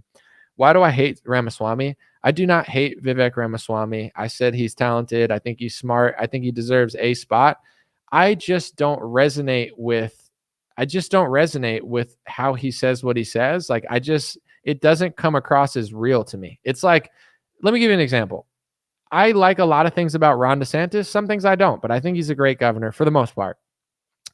The way Ron DeSantis talks, it just doesn't resonate with me for a different reason. Because like, listen to JD Vance on a podcast. It resonates with me because he's well-spoken and he sounds like he's just loose, relaxed, and not like playing some sort of role. JD Vance is incredible on podcasts. I'm not saying you have to like him, but he sounds really organic. That's DeSantis's issue, is he sounds a little robotic sometimes, even when he said what he says is true. It just comes across as like politician-y or actory. Vivek comes across even more so than DeSantis. Like I find Vivek even more of an actor. Like he's saying the right things. In many cases, he's saying things that are more right than DeSantis in some categories, but it comes across even less organic and authentic to me. Like it just sounds like somebody reading something, or somebody that's like, put on a suit at like bring your suit to school day and is like role playing a politician. It's like, and my first thing is I'm going to get rid of the federal government. And they're like, okay, Jimmy, thanks for the show and tell. It's Susie's turn. That's just how it comes across to me. I don't hate him. I think he's smart. I think he deserves a position. He says a lot of the right stuff. It just doesn't resonate with me. I just find it very actory. But I think he deserves. Thank you for the super chat, Sean. A funny joke, but I don't know. I don't want to read it. But yeah, that's just how I feel. But I would like if Trump hired him for something, and I would like to see what he's made of, and I would like to see him do something. I'm not like vice president. Like people, it's like, bro, you just got the guy a year ago. He was just writing like Wall Street Journal op-eds about vaccines 2 years ago, writing books about Trump being a sore loser. Like that's all. I don't hate the guy. It's just, I don't want to open the gates of the entire Republican movement when I don't know. I think he deserves something, just not the highest level. I would be totally fine with him getting a cabinet position or him being a House member or a senator. I'm fine with all of those. I'm not personally convinced that he deserves like one of the biggest agencies in the federal government. But Trump's hires are so bad, I'd be fine with it because I'd rather roll the dice with Vivek than all these other people he's hiring. So I don't really care. That's just how I feel personally. Another person I'm not a fan of, I wouldn't say it's their organicness. Like they don't sound like an actor to me. I just find them annoying. Is like Russell Brand. Like I find him super annoying. I like a few things he says. I think he's having his like Christian moment and that's cool. But it's just like, he's like posing like shirtless pictures. He's like, guys, I'm a Christian now. Look at my shirt. My nipples are showing for Jesus. It's just like, it's very cringe to me. But at the same time, it is what it is. I think he says a lot of valuable stuff. He's done some good reporting. I've liked some videos I've seen in the past. I can't listen to Russell Brand for more than 30 seconds. He just comes across as so annoying to me and so cringe. But, I don't hate the guy. And it's like, it's like a lot of people really like him. I just don't, I don't hate him. I'm sure we'd get along in person. I'm sure we'd have a laugh and a chat, but like, am I going to consume content like that? Is like, no. Hey, dude, the reason, let me explain why I took my shirt off for Jesus, okay? I used to take my shirt off for Hollywood, okay? And that's like really like who I was. I was like really vain, and now I'm still vain, but I'm vain for Jesus. Like, wouldn't you rather me show my nipples for Jesus than for the deep state? I mean, come on, guys. I'm working here. I'm on my journey. Yeah, he's like in his underwear, like baptizing somebody. He's like, if you read the Bible, they some amateurs baptize people too, and this is just how I dress. I just took off my pants because I was in a river. You could take off your pants and baptize somebody. That's fine. But if you take off your pants and have tidy whitey underwears on with your dick almost hanging out, and you post a Twitter post of it, people are going to be a little weirded out. Like if I did that, people would be weirded out. I wouldn't do that. Not only would I not do it in real life, I wouldn't do that in a river. I also, if I did do it in a river, I for sure wouldn't post it because I don't want attention that bad. And I know that most of the attention would be like weird and negative, and maybe some chicks would like it, but at the most part, it would just be like out of character. But like he doesn't, like that's just who he is. He likes attention. He likes just getting naked and baptizing people, even though he just became a Christian like a month ago. And then he's playing with tarot cards.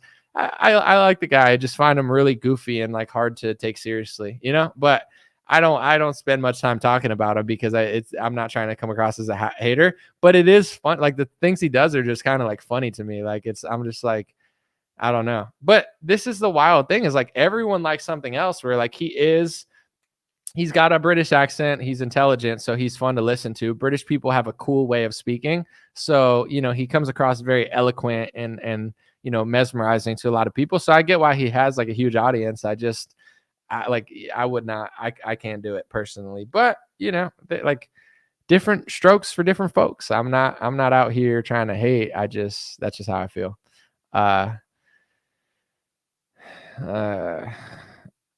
Ramaswamy versus Trump, who's more honest? I mean, Ramaswamy talks, he says a lot of good things, but I think Trump is being himself. Like, even if Trump is playing a character, there is no other character like him. Like, if you hear Trump talking, it's Trump. He's like a one of one. He's a unique character. Vivek, he talks like a million people. So it's like, sometimes he says things that are more authentic than Trump, but to me, it sounds like somebody reading it off a teleprompter, even though I know he's not. It just like, I think Trump is more authentic, but not, I think Vivek can say things better than Trump sometimes, and he can explain it better. And he's definitely intelligent in his arguments. He's very well thought out in what he's saying, and he says honest things. So show me my 100K award. No, I don't know. It's on the wall. I don't know. I don't want to take it off the wall to show it off. I don't think it's that important. Welcome to the greatest show on earth. Yeah, it's funny. I really do have a lot of opinions about things, but right now I have more questions than answers. Well, it's a good place to be. It's good to ask questions. It's good to not be like super sure of yourself. Sounds like you're a thoughtful person. Let me look at, I'm just trying to see if anything else is official.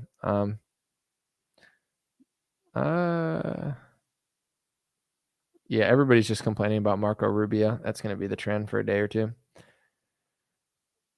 Someone said I'm age 73. Hold on, I want to read that. We love our oldies but goodies out here. You're young. 73 is young. You got at least 50 years left. Let's say 123. You're a very sensible young man. I love your site. You're actually quite amazing. I really relate to the way your mind works. Well, thank you so much, Deb. I appreciate you. Thank you for the chat. And yeah, God bless you. And God bless being 73 years young. Junior Alcala, I'm sorry, I said that wrong. Junior Alcala said, good afternoon, buddy. What do I think of Trump's pick of Marco Rubio as Secretary of State? Not a fan of it, but I'm not surprised. I know who Trump's donors are. I know who he's going to pick. And me personally, I want like a 30 to 50% good cabinet would be like amazing. I don't think I'm going to get 100% of a good cabinet. I don't even think I'm going to get 50%. I want FDA. I want HHS. Border looks good. If he could put Kash Patel at the CIA, I think that would be a massive upgrade. Somebody better at the FBI that's not going to politicize it. That would be awesome. I know how foreign policy dominates America. We're basically, you're not supposed to say this. I don't feel like more articles being written about me, but we're basically being controlled by a foreign country. So I know how that works. And I knew he was going to put somebody like Marco Rubio in at Secretary of State. So I'm not surprised by it, but I guess I am shocked that he picked somebody so obviously not who people want. I thought he'd be a little more coded with it, pick somebody that is like not so well known that nobody had time to like oppose it. We'll see though. Kristen, let me agree with this because it's a compliment and I love hearing compliments about myself. She said, "You do not get near enough credit for how funny you are." I agree, Kristen. I think I'm very funny. I think I'm underrated, and every day I wake up just pissed off that the world has not crowned me a funnier guy than I'm perceived. So, jokes aside, thank you. I appreciate the compliment, and it is what it is. For the people here, they know. People who watch me know. Other people, they don't. But everything happens in timing. Like, I'm in a good place where, like, I don't seek something somewhere I'm not. I don't seek a position I don't have. So everything happens for a reason, and I'm grateful to be here talking to this many people. Like, things go up and down, trends change, and I'm still able to be here. So when the time is right, more people will realize I'm funny. But for now, there's nowhere else in the world I want to be. There's no other position I want. And that's when I do the best work, when I'm grateful of where I am. So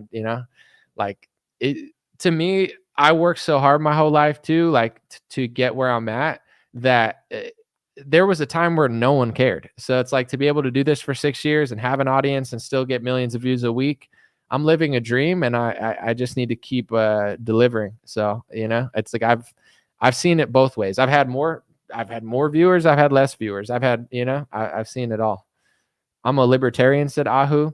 I'm libertarian-ish. I don't agree with them on everything, but there are definitely policies that I am more libertarian on.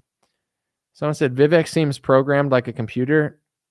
It's how he sounds to me, but at the same time, he's smart, he's witty, he's a force to be reckoned with. He's going to do well in the Republican Party. He's better than most people. He deserves a position. I just want to make sure I compliment the guy, because he's going to go places, because the Republican Party sucks and he's a clear standout. But that's how it sounds to me. That's just how that is. He sounds that way to me, and always has. But we'll see. He's ambitious, he's intelligent. He'll get places for sure. Maybe just not in Trump's administration, because Trump's donors don't like Vivek enough. I don't think the donors that must not be named, I don't think they like Vivek, because at one point Vivek was like, "We need to cut all foreign aid," and then like all the Zionist donors were like, "Whoa, calm down there, anti-Semite." So I think that probably took Vivek out of the race. In order to get in those type of positions, you need to serve Israel. And when Vivek showed that he was America first and he cared more about America than Israel, that probably lost him the position, which I'm glad he did, because it's the America first position. But I think, the bigwigs in the Trump administration and the donors were like, we can't trust a guy that likes America more than Israel. That's not going to fly in the United States of the country that must not be named. So it's the reality of the situation. I think Vivek, what he lost in donor support, he gained in respect from the people, and that's more important. So, we appreciate Vivek for saying that and just being honest about it. And, it's like, hopefully he continues on that path, because there is, for what you lose in positions and donor money, you gain in respect and authenticity. So, I hope to look at Vivek one day and just watch him crush and be like, that's a good American patriot. I wish him well. I want him to do good things. I just, I only can perceive things in the way that I can. For now, I feel certain ways, but we'll see. We will see. Yeah. Someone said he cried on Roseanne. Did he really cry on Roseanne? I didn't watch his Roseanne. What did he cry about? I'm not trying to sometimes like you see Lion King the first time, you watch what happens to Mufasa. Sometimes it's okay to let a tear go. But at the same time, crying over January 6th was a little suspect. He was like, I cried when I saw January 6th. It's like, you cried at January 6th? Why? Why would you cry? I don't get it. Like when I see liberals like protesting in the streets and like destroying stuff, I'm not like crying. I'm not like,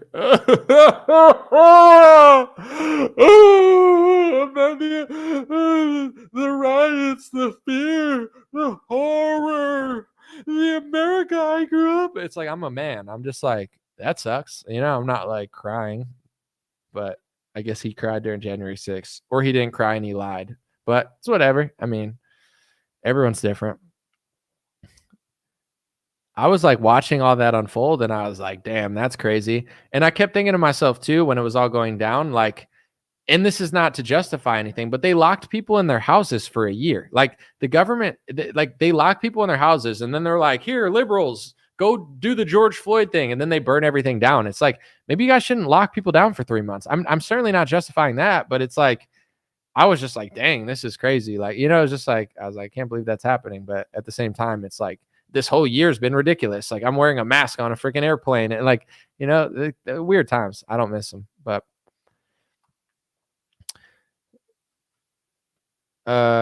is Trump related to any of the elites? I don't know, but at the end of the day, like, it's interesting to trace bloodlines and stuff. But my perspective is like, Trump was born, like, he didn't ask to be born Donald J. Trump. So it's like, I'm not going to fault him based on his bloodline. But if everyone comes from the same bloodline, it's obviously like suspicious. You're like, they all come from the same person. That's weird. But other than that, it's like, you know, he should be held accountable for who he is, not for what his ancestors did or who his great grandfather was. It definitely can connect certain dots, but it's like, you know, I'm not like what if, I don't know. What if like Rockefeller's son just wanted to be an EDM DJ? I don't know. I'm just like, or like, what if, I don't know, Candace Owens married some rich, famous guy and people were like, oh, that proves this. And it's like, I don't know. I mean, I guess you could go in on that, but it's like, should she be held accountable for what this guy's father did in the House of Lords? I don't like to treat people that way, but I don't know. To each their own. What's the importance of our DNA? Well, according to scientists, it provides the landscape of everything that we are, but I'm not a super microbiologist genius by any means, so I can't really like fully explain it, but the DNA is supposed to be the architect of life, you know? I don't know if that's right, but that sounds eloquent. Am I saying Akira's NWO connected? Are you talking about Akira the Don? No, because he's a DJ? No, dude, I love Akira. I have no idea what Akira is. Just good vibes, bro. He's a great guy, great DJ, great guy. But yeah, I'm saying Akira the Don is a Rothschild. No, I'm totally joking. Sorry, Akira, if you hear that, it's a total joke. I'm just being funny. Trump is related to the Heinz ketchup family. That makes sense. So Trump is he's part of the ketchup industrial complex. That's why he doesn't care about Make America Healthy Again. He just wants to keep high fructose corn syrup and everything. That makes sense. Trump is a ketchup supremacist, ketchup industrial complex. I knew there was something weird about him eating McDonald's all the time and drinking Diet Coke. That's exactly what the Heinz family would do, because you always see Heinz ketchup in all the mainstream things. Coke, ketchup, you know? We're on to him now. Alex Jones posted on X that he's the new press secretary. He's probably just joking, but I saw, and once again, I'm not trying to, I like to treat others the way I like to be treated, but this is how I feel about it.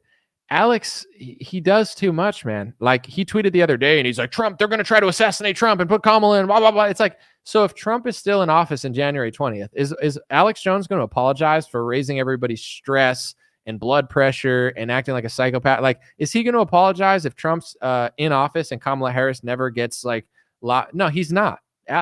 Alex does not just tell the truth. For decades now, he's been constantly fear-mongering and making up non-existent scenarios, mixing them with real ones. So when something real happens, he's like, I told you so. But even Bill Cooper called him out for scaring all of Texas on a radio show, saying that something was going to happen that never happened. He's been doing this for decades. So it's like, go look at his tweet saying that Trump's going to be assassinated before January 20th and that Kamala Harris is going to be the president. Not only is he manifesting a negative situation that you wouldn't do if you like Donald Trump, but he's saying something that come January 20th is almost definitely not true. Anything's possible. I'm not going to rule anything out, but it's like, dude, Alex Jones, he constantly fearmongers. He constantly exaggerates. He literally cares about clicks and attention more than he cares about accuracy. And he says 50 different things at one time. So when 30 of them come true, he could say, look, I said that. He's done great work in the past, but I don't appreciate him constantly trying to stress people out and just saying everything. Like, Nancy Pelosi, World War III bomb, blah, blah. It's like, dude, shut up, bro. Like, just report the truth. Be honest. Give us intel every now and then. But his business model is like scare the shit out of people, constantly exaggerate, and then sell them pills every 5-10 minutes. Sell all you want. I'm not stopping him. I like his co-host. It's just like, I'm tired of his shtick. It's very, it's running its course. And it's also like, bro, like you don't need to lie and scare the shit out of people to tell the truth. Like, why do you have to do that? It's because he wants to have the headline every day. He's a businessman. Alex doesn't want a day to go by where people aren't desperately clicking on his website trying to find out what's going on. He tries to scare the shit out of you, make you less healthy, raise your blood pressure, raise your stress in order to capture your attention no matter what's happening. So on a day that's a low news story, he's going to hype it up to the extreme in order to get you to go to InfoWars to listen to his breaking report about how they're going to kill Trump and put Kamala in. That's literally what he tweeted. So let's see. Mike Lindell also made false claims last time that didn't happen. January 20th comes in, Trump's in there. There's a peaceful power. The Republicans get in office. He's never going to apologize or admit that he said that. He's just going to move on to the next thing. He literally called 9/11. Yeah, absolutely. But then he spent the last 15 years acting completely unaware of what he said before 9/11, because he talked about a lot of honest things before 9/11. And afterwards, now he argues with people and acts like he doesn't understand it. So I like Alex. He's a veteran. He's a legend. He's done a lot of very honest things. But just because you call 9/11, like, why does that mean you get to constantly fearmonger and make things up that aren't true because you got that right? Like, I don't get how that relates. Let's see. If Trump gets murdered before January 20th and Kamala Harris becomes the president, then Alex Jones can say, I told you so. I'm right about everything. Believe me. Okay. But if he doesn't, you're never going to hear him apologize, because he does stuff like that all the time. It's just people that are obsessed with them, they don't notice, or they're like QAnon, where they just ignore when things are completely wrong and just give credit to everything. So, someone said, leave my Alex alone. I like a lot of things he does. It's just, I don't think what he's doing is honorable when he exaggerates and makes up fake intel in order to trick people.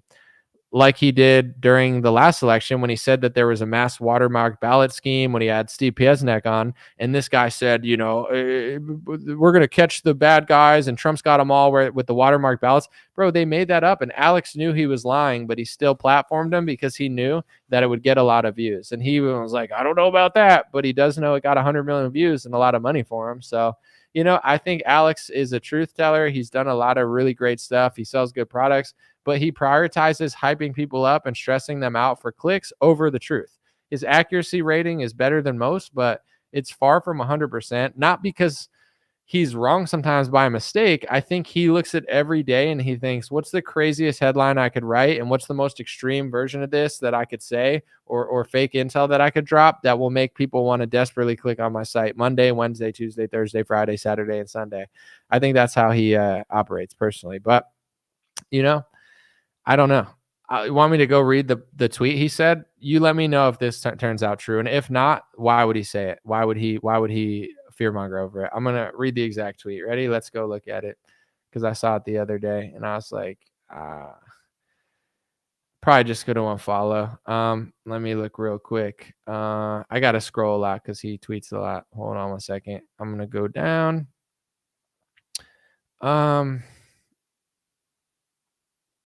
He's got so many things. I have it on my phone, but maybe I could get it real quick because I think I screenshotted it. So hold on 1 second. I'm going to get it. Stay here real quick. I got my phone right here. Hold on. I did screenshot it because I wanted to see. Hold on 1 second. I thought it was interesting. All right, let me scroll back. Let me look. That's Thomas Sowell. Oh, he's interesting. Hold on 1 sec. Where is it? No. Hold on 1 sec. Here it is. Ready? Here's the Alex tweet. He said, coup alert. Democrat deep state is planning to install Harris in presidency before Trump's inauguration. Then Trump will be conveniently assassinated. Next false flag terror attack will provide cover for martial law to be declared. Must watch and share. Want me to read that again? This is Alex Jones' tweet from 2 days ago. Coup alert. Democrat deep state is planning to install Harris in presidency before Trump's inauguration. Then Trump will conveniently be assassinated. Next false flag terror attack will provide cover for martial law to be declared. So if January 20th comes, Trump doesn't get shot, and they don't install Kamala, is anybody even going to mention that? Or are they just going to be like, no, he never said that. He just tells the truth all the time. He loves clickbait. He loves hyping up a headline and screaming to get people's attention. And then, just saying a lot of things. I like a lot of stuff he's done, but there's no excuse for that. If that happens, he's a genius. Make him the press secretary, make him the president. If it doesn't happen, he's got to stop stressing people out and just saying the craziest shit all the time in order to get clicks. But some people like that. The people that listen to him, they don't care that he constantly does that. Like, they're just like, it's the truth. It's like, you could tell the truth without saying that Trump's going to get shot and Kamala's going to get installed, and then the next false flag is going to declare martial law. Anything's possible, but I don't think he definitely notices for sure. Does Anomaly apologize to his audience when he's wrong? Sure. Yeah. Name one way I was wrong, and then I'll apologize if you could point one out. I don't do stuff like that though. So let's see. You're listening and watching. That's what the internet is for, collecting your thoughts, making a profile of you. I play the game, but I've been trained how to play, said Joel. It's interesting. Let's see. Chief of Stuff for Trump, another deep state. Chief of Staff, you mean? You put stuff. Chief of Stuffing. Donald Trump put a Thanksgiving turkey there. Now I get what you're saying. Let's see. Let's go Tuna. What, are you rooting for the Dolphins? What's the score? Hold on. NFL. Normie alert. No, I'm just kidding. I just want to check it out. Okay. Oh, it's over. They beat. Dang, the whole game played while I was live. Interesting. Okay. I thought I was going to catch like the fourth quarter, but I guess I talked too much. Makes sense. I really didn't realize that though. I thought I was going to at least catch a little bit of it. Oh well. Someone said the country is done. I think we'll be all right. I would relax, but let's see. Someone said I think Alex Jones is Bill Hicks. I don't think so, but who knows? It's a funny one. A lot of people are saying that he's going to get shot at again. I mean, when you get shot at one time, people are going to think that it could happen again for sure. But there's a difference besides saying like, I think it could happen again, which is always an obvious reality. I personally don't like to like manifest or think things that like, I don't like to like wish bad things on people I like. So I think about that type of stuff differently. But if you say, I think that it's a possibility it could happen again, there's nothing unreasonable about that. Saying that it's going to happen, Kamala's going to get in, and then a false flag martial law is going to happen, that's a bold claim. That's like a specific claim. And if it doesn't happen, then you're just lying. You're literally just yelling like the worst case scenario, trying to scare people. How do people not understand that? It's like, it's okay to have a prediction or say, I think this could happen. It's another thing to say it like it's a fact and just try to get people to watch your show. Like it's not a good thing to do. It's not a nice thing to do to people. So, someone said Tucker Carlson does some of that. I don't think he does that much, but I don't really watch him enough. I've heard him like say this could happen or stuff. I've never heard him say this is going to happen. They're going to take out Trump. It's going to be martial. I've never heard Tucker say that, but it's possible. He said he's going to drain the swamp, and we saw what happened. I hear you. All right, one or two more.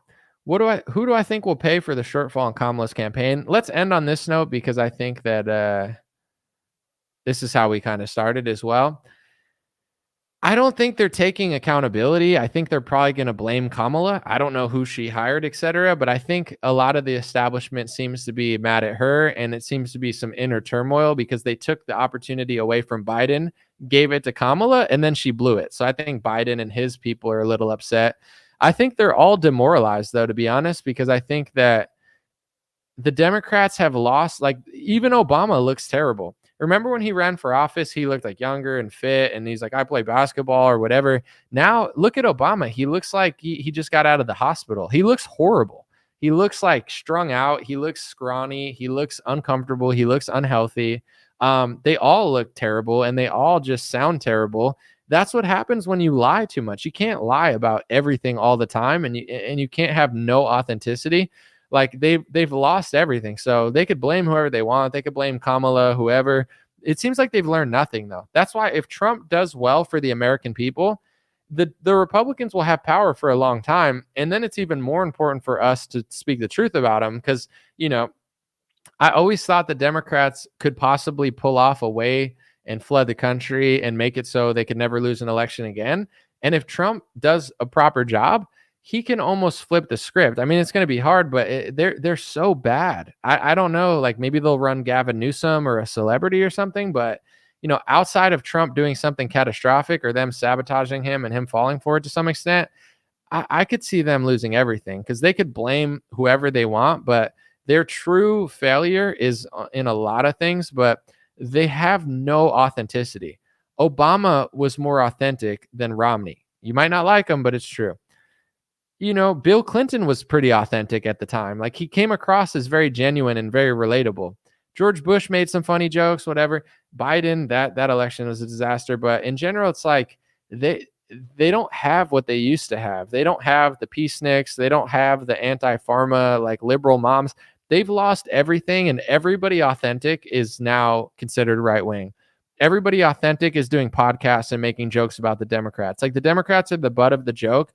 They've failed, and their biggest failure outside of policy, which is also a failure, their real failure is their, people can call it woke, but they've dove so far into talking points and stupid ideologies that they've now convinced themselves that they can't turn back. But when they used to win, they didn't act like that. They didn't talk like that. They didn't think like that. They had more genuineness to them. Without genuineness and authenticity, I think that they're never going to win again unless they could pull off something drastic. So they could blame whoever they want, but if they really wanted to win, they'd be going back to the drawing board and trying to redo everything. But it's hard.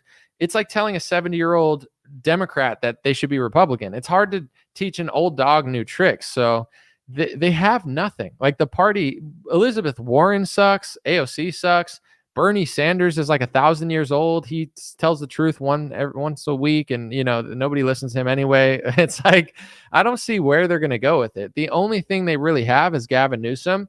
He's not authentic, but he's good at being sneaky.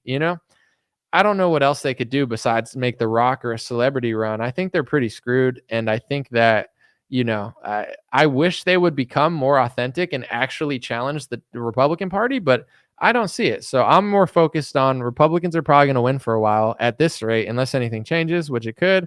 But if that's the case, then we need to really all the donors are going to shift to the Republican Party. A lot of them already have.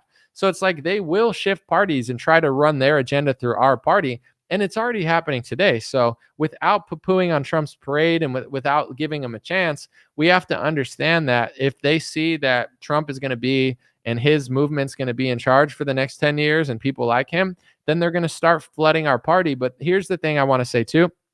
They're not going to tell us.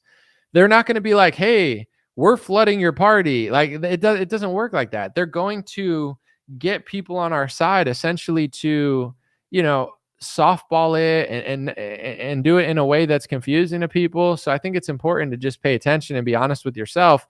Because at the end of the day, they are going to try to compromise our side and, gatekeep it to a certain extent. And it's already slowly happening. But I do think the Democrats are kind of screwed themselves.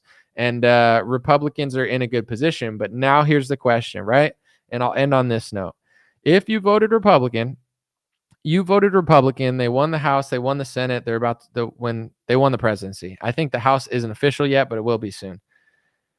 What did you vote for the Republicans for? To make America great again and potentially to make America healthy again. If they're not willing to stick to that, they deserve all the scrutiny. Election time is when you gather together and vote. After the election, you celebrate. And then when they run office, it's time to scrutinize and use your power to push them in the right direction. Trump does listen, but the thing is, he has to listen to $100 million. I didn't give him $100 million. Someone did who wants him to do something for a foreign country. So he's going to do what she wants for the most part. The only way he's going to not do that is if you realize that it happens. And here's what I want to say without being too critical. I'm one of the only people that will point out the big donor in the Republican Party. And when I do, people get mad at me. They don't even want, not everybody, but they don't even want to believe it's true. No. Trump doesn't need to take anyone's money. He's taking money from the family that he said turned Rubio into a puppet, and he's hiring Marco Rubio. It's not a coincidence. He sold out last time, and he's going to sell out his cabinet this time. Not the whole thing. Hopefully he does something for you, but he's not doing 100% for you. He's not even going to do 50% for you. I'd be happy with 30%. I'm just being realistic. I don't expect him to do 100%, but most of his like biggest supporters, they think he's 100% not sold out, and they think he's going to do like 90% of what they want. He's not even going to try unless you make him try, and unless you let the Republican Party know that you're onto them. Because if you never let them know, they're always going to have this fake, like us versus the rhinos when they are the rhinos sort of dynamic. It takes enough people to figure out. There's a lot of there's a lot of good things in the right direction, and it's just gonna take enough people paying attention. I think on social media it's definitely happening, and there are a lot of people saying these things now. So that's the new kind of game that's being played. It's like, it's nice that people donate. It's nice that they want things for other countries. It's nice that they want land. That's cool. But like, do we get anything or no? Are we just there for the vote, and then we don't get that much say because we don't donate a lot? That's how American politics works. That's how Trump administration is going to work. The greatest thing about Trump is he is a little different, and he does do stuff for us. The thing that's tough about him is his supporters think that he 100% doesn't do anything for, like, he's completely not donor controlled, and it's just not true. So it's like a balance of both, appreciating him, respecting him, praying for him if you love him, and these type of things, but at the same time not being so in the bag where you think that he's like 100% different, because it's not it's not that way. So we'll see what happens. Let me know what you guys think in the comments. God bless you. Thanks for being here. I'm going to put this on podcast, and I have some interesting breakdowns for later this week. I appreciate everybody tuning in. And once again, thanks to everybody who was here for the super long election stream. That was a historic and epic moment that may never be replicated again. I don't know if I could ever last that long again. Appreciate you guys. God bless you. Have a good day. Hey, what's going on, my friends? Just a few ways to stay in touch and support if you'd like to. The first way is dreamrare.com. We have blue beanies, black beanies, pink hats, other colored hats, freedom versus tyranny shirts, stay blessed long sleeve, God is great long sleeve, and lots of more cool items coming soon. Dreamrare.com. Check out the shop to support. Everything's made in the United States. Handpicked by me. Patreon.com/raretalk. For $5 a month, you can help support me, support the show. If you haven't noticed, unlike other channels, I don't work with very many sponsors, sometimes none at all. And part of the way I'm able to do that is with the dreamrare.com shop and patreon.com/raretalk. So thank you guys for keeping this show free, unimpeded, uninterrupted. I'm forever grateful. My free email list is stayintouchwithme.com. So check the links below in the description, or just type in on any browser, stayintouchwithme.com, all one word. You'll find my email list, put it in there, and it's the least annoying email list you'll ever be on. I barely use it because I don't like getting emailed every day or every week. It's annoying. So I don't do it. Stayintouchwithme.com. It helps me take back some power away from big tech. Telegram, t.me/dreamrarechat or @dreamrarechat. Due to censorship, I post all my live stream and videos there. Sometimes I have some bonus content, and I try to give people a heads up when Facebook or YouTube won't. DreamRareChat at Telegram. My Instagram is @DreamRare. Thanks for everybody following there for shorter content. And DreamRareLinks.com. That's DreamRareLinks.com. Has all my stuff. My podcast on Spotify, Apple Podcasts, my music on Spotify and Apple, my Rumble page, my BitChute and Gab page. All my links are found at DreamRareLinks.com. Thanks for watching, folks. God bless you.